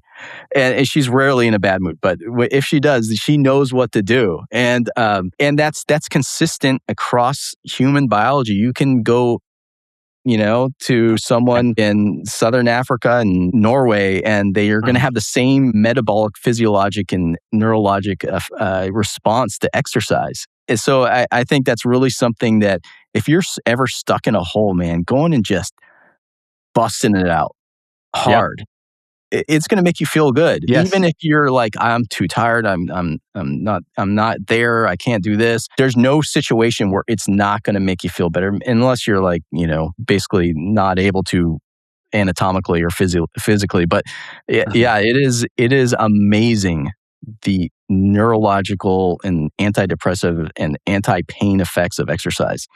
Yeah, absolutely. And, on the flip side of that, being someone who basically trains every day, when I go through a 2, maybe 3-day stint of not exercising, you know, those symptoms, I wouldn't say I'm depressed, but I'm certainly well below baseline where I'd like to be. So Yeah, you do go through, is exercise addictive? Yes, you go through withdrawal. But it's one of those great addictions to have yeah, going forward for because sure. and I think, whether this is something people consciously think about, like your wife, she can kind of like see that response in real time. I think a lot of people with these like F45 classes or these Orange Theory classes, they're looking to get that therapeutic mental effect of the exercise. And just in my estimation, I just think BFR is a great way to do that in a Yeah. really short period of time. Yeah. On the flip side, there is a way of kind of going overboard. If you do a really hard hit session where you're generating a ton of lactate, your cognition will go down. So there is this sweet spot of not going too hard and not going too light to where you are generating that increase in lactate, but it's not such an insult to the system to where you're now in a decrement. So there is that sweet spot there. I just want to clarify for people. And that's back to hormesis again. I forgot what the hormetic curve's called, but it's U-shaped. Yeah, and so it's this period where you get this maximal benefit in the middle, and then you start getting harm after that. So you think about cold water immersion. Jumping in the cold water for a few minutes and getting out makes you feel like the best you've ever felt in the world. Mm-hmm. But if you go and get hypothermic, it's going to hurt you. Right. Same thing. If you become hypoxic, you get hurt. But if you get this brief period of hypoxia in the tissues and then come back to normal perfusion, it does you some good. So that it's hormesis is a curve. People forget that. They're like, oh, if being in a short calorie restriction is good. Well, what if I just never eat? And they become anorexic, or what if they think eating too many vegetables causes them gut dysfunction. Well, what if I eat no vegetables ever? And we go into these these extremes where Buddha found a long time ago that the path is in the middle, and that he defined the hormetic curve of benefit a long time ago. Sten, before we wrap this up, I wanted to just go through some protocols real quick. Yeah. I'm going to propose to you some hypothetical patients. These are based on people I know, and you tell me like what they should do in the realm of BFR to achieve their gains or achieve their goals. Will that work? That's perfect. Yeah, let's do it. Okay, let's do it. Okay, so the first one is my aging parents. They are probably metabolically not super healthy. They're way lower muscle mass than they were as younger people. And they have moderate exercise tolerance. I would say they could walk, maybe a mile before they're starting to get tired. On a good day, they could walk a couple miles. How could they use BFR to get healthier? In this sort of circumstance, I always recommend, first of all, a very gradual approach. So, and what I mean by that is kind of in every manifestation of that. So with regard to the acute session, to the sessions per week, and to the pressures being used. So number one is, I would say, generally that population can tolerate about 3 sessions per week, even starting out. What those sessions should look like is 1 to 3 exercises. And what I would probably do is 2 out of those 3 days, I would do more resistance or body weight sort of exercises. So things like squats, things like deadlifts, where you're doing compound movements, getting a lot of musculature involved, pairing that with maybe an isolated muscle movement. So doing bicep curls or a leg extension or calf raise. On that 3rd day, I would incorporate some aerobic training with the band. So if they're able to walk a mile before they get tired, I would say, okay, put the bands on and go on a 10-minute walk. I'd either deflate the bands and continue walking, or wrap up and deflate the bands and go home. So that's what I would say. And then over time, over the course of 10 weeks, I would be increasing like 1 exercise per week within those 2 out of those 3 sessions. So, now you're doing squats, bicep curls, and let's say leg extension. Then you're doing squats, bicep curls, leg extension, calf raises. Then when you kind of hit the point at which you're doing about a 20-minute, 25-minute session, that's where you can increase the number of sets, or slightly increase the weight, or slightly increase the pressure that you're using in the bands. So just like every other kind of exercise program, you want to incorporate some degree of progressive overload, but it's just kind of tampering with one of those variables within that system to advance that. Okay. And then I would say from the aerobic side is see if you can walk a little bit faster, see if you can go a little bit longer, even if it's a minute or 2 longer. I mean, that kind of thing is a way to progress it. But that seems to be, my parents had a clinic in Park City, Utah, where they worked with a lot of older adults. And that seemed to be the sweet spot, is 3, maybe 4, once they're sort of accustomed to things, to get that done and see really big benefits, not only in their ability to ambulate and daily function, but just like we said, mood, libido, all the things that make us enjoy living as well. Yeah. So should any of their exercise routines be without the bands, or should they be doing every time they exercise, should they have the bands on? I would say it's a little bit up to the user. If they really enjoy it, I don't see a reason not to, especially in that kind of population. they're just going to get a little bit more out of it, especially if they're Okay. not able to tolerate like the high intensity type stuff. You might as well throw them on. Having said that, if it feels like an extra step and you're just not going to train at all, then I would say make sure you're hitting that 2-3 days a week of BFR, and then the rest of the week you can add in light intensity walking and that kind of thing. But yes. So then, okay, so that's pretty good advice. I like that, and I'm gonna get my parents to start doing that. So, Awesome. the next one is a 17-year-old young man. He's really into calisthenics. He's very strong. Yep. And he's really good at these pull exercises where he can hold these maneuvers like front levers and, very difficult body movements. But with his push, he cannot achieve a planche. And you guys, this is my son, by the way, so that's why I'm Nice. being so specific. A planche looks like an impossible move, by the way. If anyone's ever seen it, it looks like a push-up where your feet are off the ground. And when you see someone do it, you think they must have like anti-gravity on or something. But, he is so close, but he can't get it. Interesting. Okay. How could he possibly use BFR to get this? So before answering that question, I do want to say with calisthenics and especially like isometric holds, they're doing a certain degree of blood flow restriction, which is really interesting. Interesting. When you're contracting the muscle like that, you're restricting blood flow. Okay. So what I might recommend is I would want to identify perhaps why he's unable, like which parts of his system are not sufficient to sustain that. So whether is it a absolute strength from a pushing standpoint? Is it a stabilizing muscle weakness compared like relative to other parts of his body? Right. I want to first identify where the issue is as to why he's not able to complete that. And then I might use BFR to really isolate and target that specific, and I'm saying weakness, not saying your son is weak, but relative to the other strength, very high strength aspects of his physiology, I would say, ramping that up and trying to target that specifically with BFR might be able to get him there. Yeah, so that's a little bit of a. I think there's other means beyond BFR to achieve that. So it's not like the only way, but if you're asking me how could you use BFR to do that, that's how I would kind of go about it. And this is an interesting situation because you talk about these stabilizing muscles. There's the latissimus, there's the back, there's the core, and there's the glutes. But you can only apply BFR to the arms and legs, right? So what are there any collateral benefits to these core muscles from restricting blood flow in the legs and arms? I'm so glad you brought this up because we didn't talk about it, but the anabolic response that we've seen in the literature that's well documented happens both proximal and distal to the cuffs.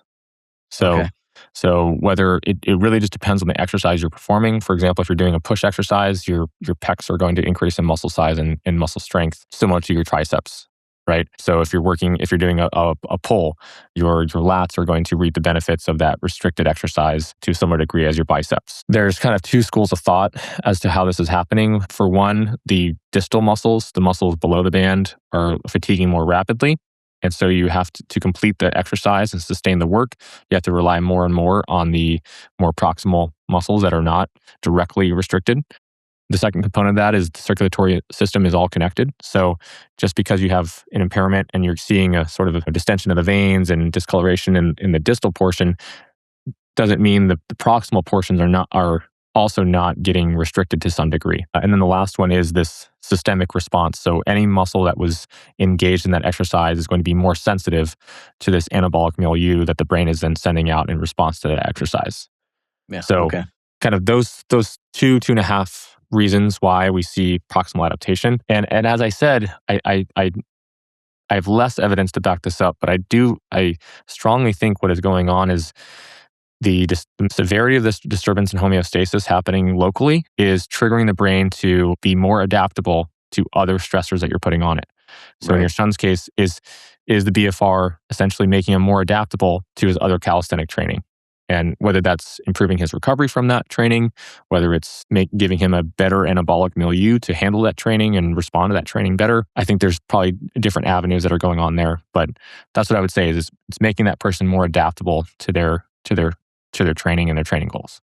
Okay, cool. All right, so the next one is a young woman who really wants to break a 6-minute mile.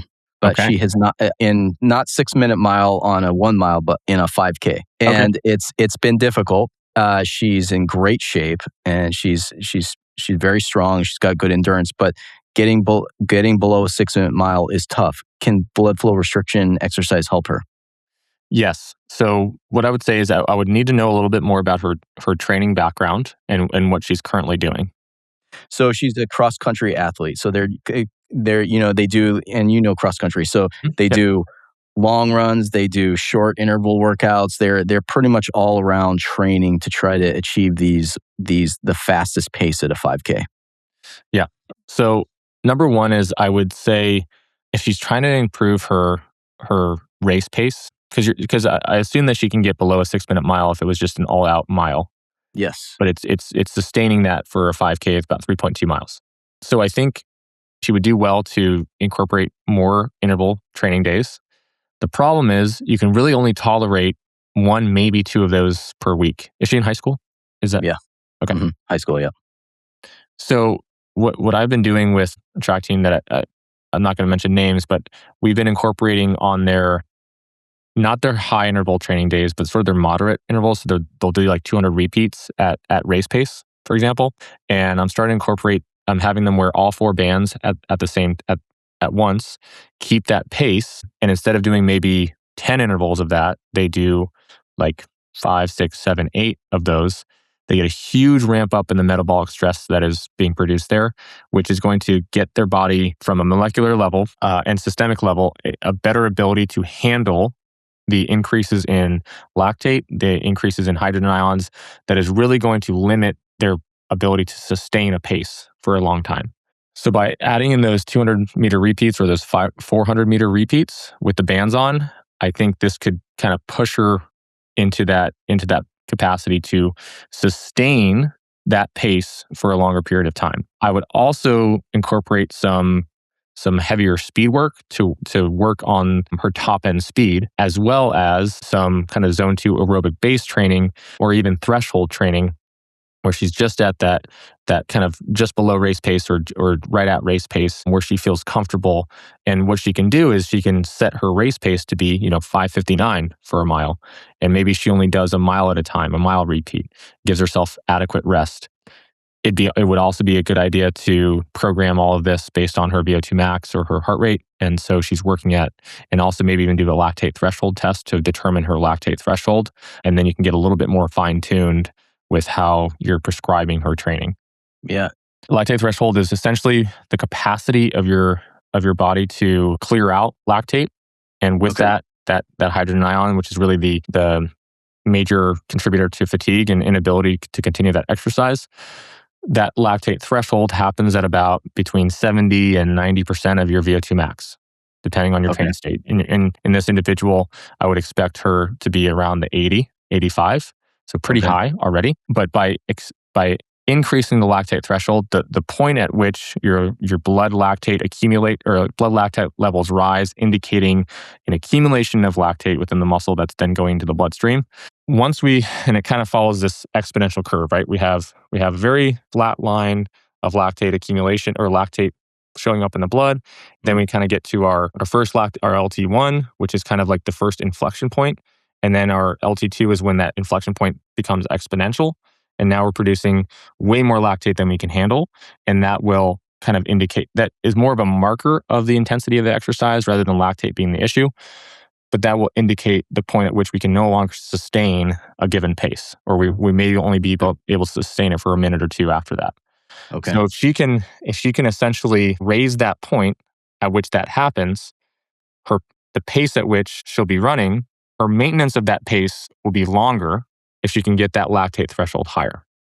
Okay. And if we can use BFR through this sort of interval, kind of 200-meter repeats or this 400-meter repeats, to increase her lactate threshold, her ability to handle the lactate and acid associated with that intensity of exercise, it should be able to get her to a place where she can sustain that pace for the entire 5K.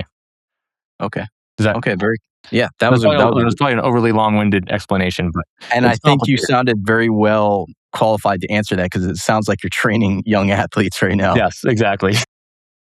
So that's great. There's just so many little knobs that go into that. So but I hope that provides you enough of the principle to kind of fine tune it. That's perfect. Yeah, and that hypothetical young woman's my daughter, so I think she'll figured. really appreciate it. Okay, good. Okay, so the next one is a hypothetical is a 49-year-old neurosurgeon Okay. who that's me. Yeah, I got that.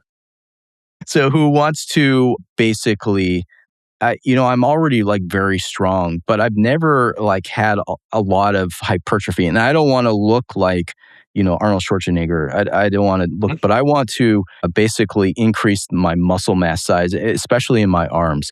Is there a way that blood flow restriction exercise can help me in that? For sure. Kind of a few different ways of going about it. And I'll kind of tell you, like at the beginning of this conversation, I kind of told you how I integrate it into my program.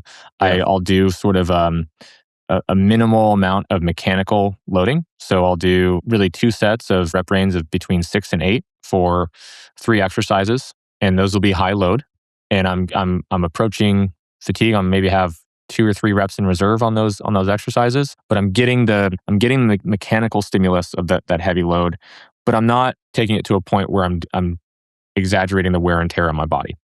I then switch over to the BFR and I use it for my accessory work where I'm doing, and I might have weak points. So let's say in a press, my shoulder strength is relatively weaker than my chest strength or my pec strength. So okay, I'll work on my front delt a little bit more as an example. Not saying that happens, but so using it as a sort of a finisher for your existing workouts, or another approach to do it, and I've seen people have a lot of success with this, is using it as your only exercise modality and just hitting it every day or even twice a day. And this can be in the form of like a 5 to 10 minute workout where you're approaching failure or hitting failure within a given exercise. So if it's push-ups, you're doing 3 to 4 sets, and by the end of that second, third, and fourth set, you are really struggling to complete that exercise. Immediately go into a bicep curl from there. And people have been playing with like the circuit training where they're going to go, exercise here, exercise 2, exercise 3.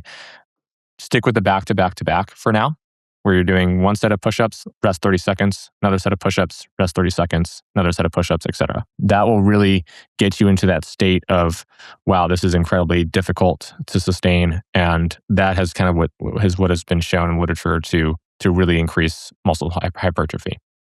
Okay. And that short rest intervals, that's important? Yes. So, and this is something we haven't talked about, but between 30 and I would say 60 seconds, probably on the very tail end, you want to keep between the sets. You can take a little bit more rest in between different exercises, but between the sets, what you're essentially doing is that gradual recruitment of motor neurons that we talked about. You're sort of pre-fatiguing or getting your type 1 fibers sort of exhausted in that first set. And the first set doesn't feel all that different than regular exercise. You might feel the pressure of the band, but your actual capacity is pretty similar to what it would be like without.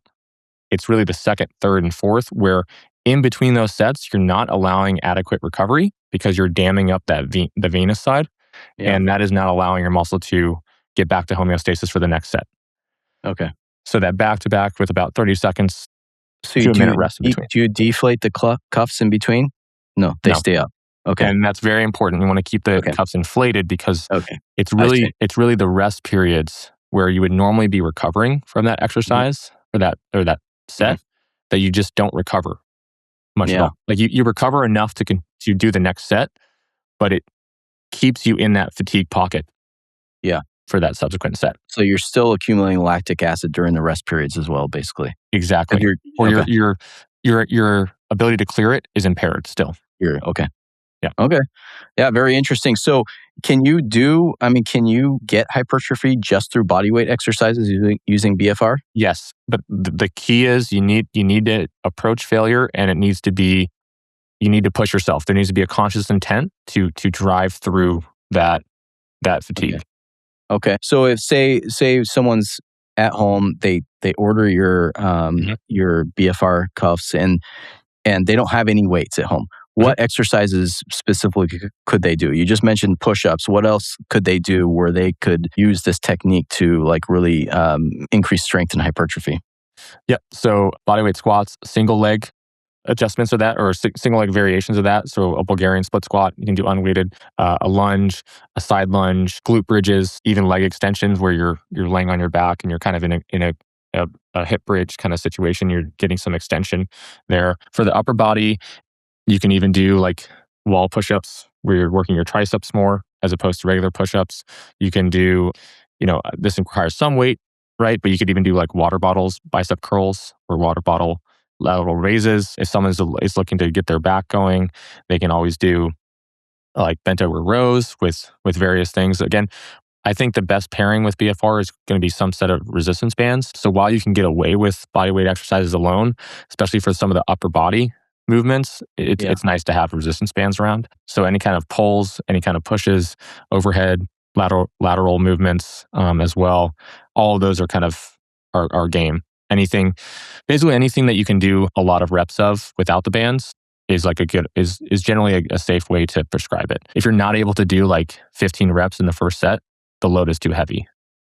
If you're getting to a point where you're not hitting fatigue within 30 reps, then either the pressure is too low on the bands, and that's something that we haven't really talked about either. Generally, regardless of how, it's really interesting, and I've tried this. I've tried to prove my own theory wrong.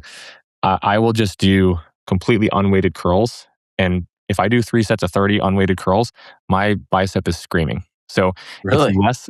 it's less dependent on the load and more dependent on the pressure a little bit. Yeah. So, and I know I read your paper. You wrote a fantastic review paper on this, and thanks. that was at the top of the pyramid, right? Was Yes. cuff pressure? Yeah, It was at the bottom. it was at the bottom. Okay, so that was sort of in response to this in my estimation, a hyperfixation on the pressure required. okay, gotcha. Okay, The top of the hierarchy is the perception of effort and the intent behind the exercise, which is how close you are, proximity to failure, essentially. The pressure required to do that can be a wide range, but in kind of the example we just discussed, for an individual, if that pressure for them is not accelerating fatigue enough, that pressure needs to be increased. okay, If the pressure is so high that it's painful and you can't complete the exercise because that band or cuff is rigid and pushing into your skin, then that pressure needs to come down. That still leaves a very wide range for a very safe, like a safe and effective range of pressures. okay. So if they buy one of your Be Strong cuffs, is there like an instruction sets that tells them exactly how to do this? It's not. I imagine it's not hard to figure out, and there's pretty good guidance. Yes. Yeah. So number one, there's an app, and number two, it comes with the pamphlet with basically starting pressures. Okay. That'll kind of get you started, and essentially any exercise under the sun is fair game. Just with the emphasis that it should be, especially starting out, very light loads, just to see how you respond to it, and then it has sort of a program or a modeling thing where you can, if the pressure is too low, if the pressure is too high, you can adjust based on your kind of feedback within the app or just with your own training and that kind of thing. So again, if you were to buy this, it comes with instructions, and all the things I'm saying will kind of make more sense, especially after you've been using it and stuff, things like that. Well, honestly, I mean, this podcast, we've been going for over 2 hours. Yeah. And, this has been fantastic. Awesome. The amount of information you've given us is extraordinary. And I think if people have any more questions about blood flow restriction exercise, how can they find you? How can they get in contact with you? How can they learn more? Yeah. So I have a very small Instagram that people can reach me out on. I'm on LinkedIn as well. Just search my name. So feel free to reach out and ask questions. Really happy I really like engaging with people and just honestly getting their feedback and their experiences with this and seeing how it can help there. We also have our like customer service within Be Strong that can answer a lot of questions, kind of like the logistics of how things work and things like that. So feel free to reach out to me or Be Strong or what have you for more information. Okay, I'll put those links in the show notes so people can learn more about it. But this has been awesome, Sten. Thank you so much for coming on the show. Thank you. No, it's been great talking to you. And you asked, I see in the background there, question everything. You asked really, really great questions that really gets to the heart of the matter. So I really appreciate it. Yeah, my teachers when I was young were annoyed by it, but now it's an asset. So, all right, cheers. I'll see you next time. Okay, thanks again. Bye. Okay, so I hope you enjoyed my conversation with Dr. Stray-Gundersen. Here's what I want you to walk away with. You can drive real strength and real muscle growth with light loads, just by changing the environment inside the muscle so your body responds as if you had done a much harder workout. And you don't need a fancy gym or a rack of heavy weights. We talked about bodyweight squats, lunges, glute bridges, even just walking around your neighborhood with these blood flow restriction cuffs on. For the upper body, you can get away with something as simple as curls with water bottles or a cheap set of resistance bands. The whole point is that the load is light and that you're getting into that fatigue pocket. That's that place where your muscles burn. And then you let the body do the rest. And remember, putting muscle on your body is one of the healthiest things you can do at any age. Your muscle is a metabolic sponge. So if you want to try out these blood flow restriction cuffs, Sten's company is B Strong. That's the letter B, Strong. And I'll put links in the show notes to his company. You can also find him on Instagram, and he says he's happy to answer questions. So reach out if you want to learn some more. Okay, folks, cheers, and I'll see you next week.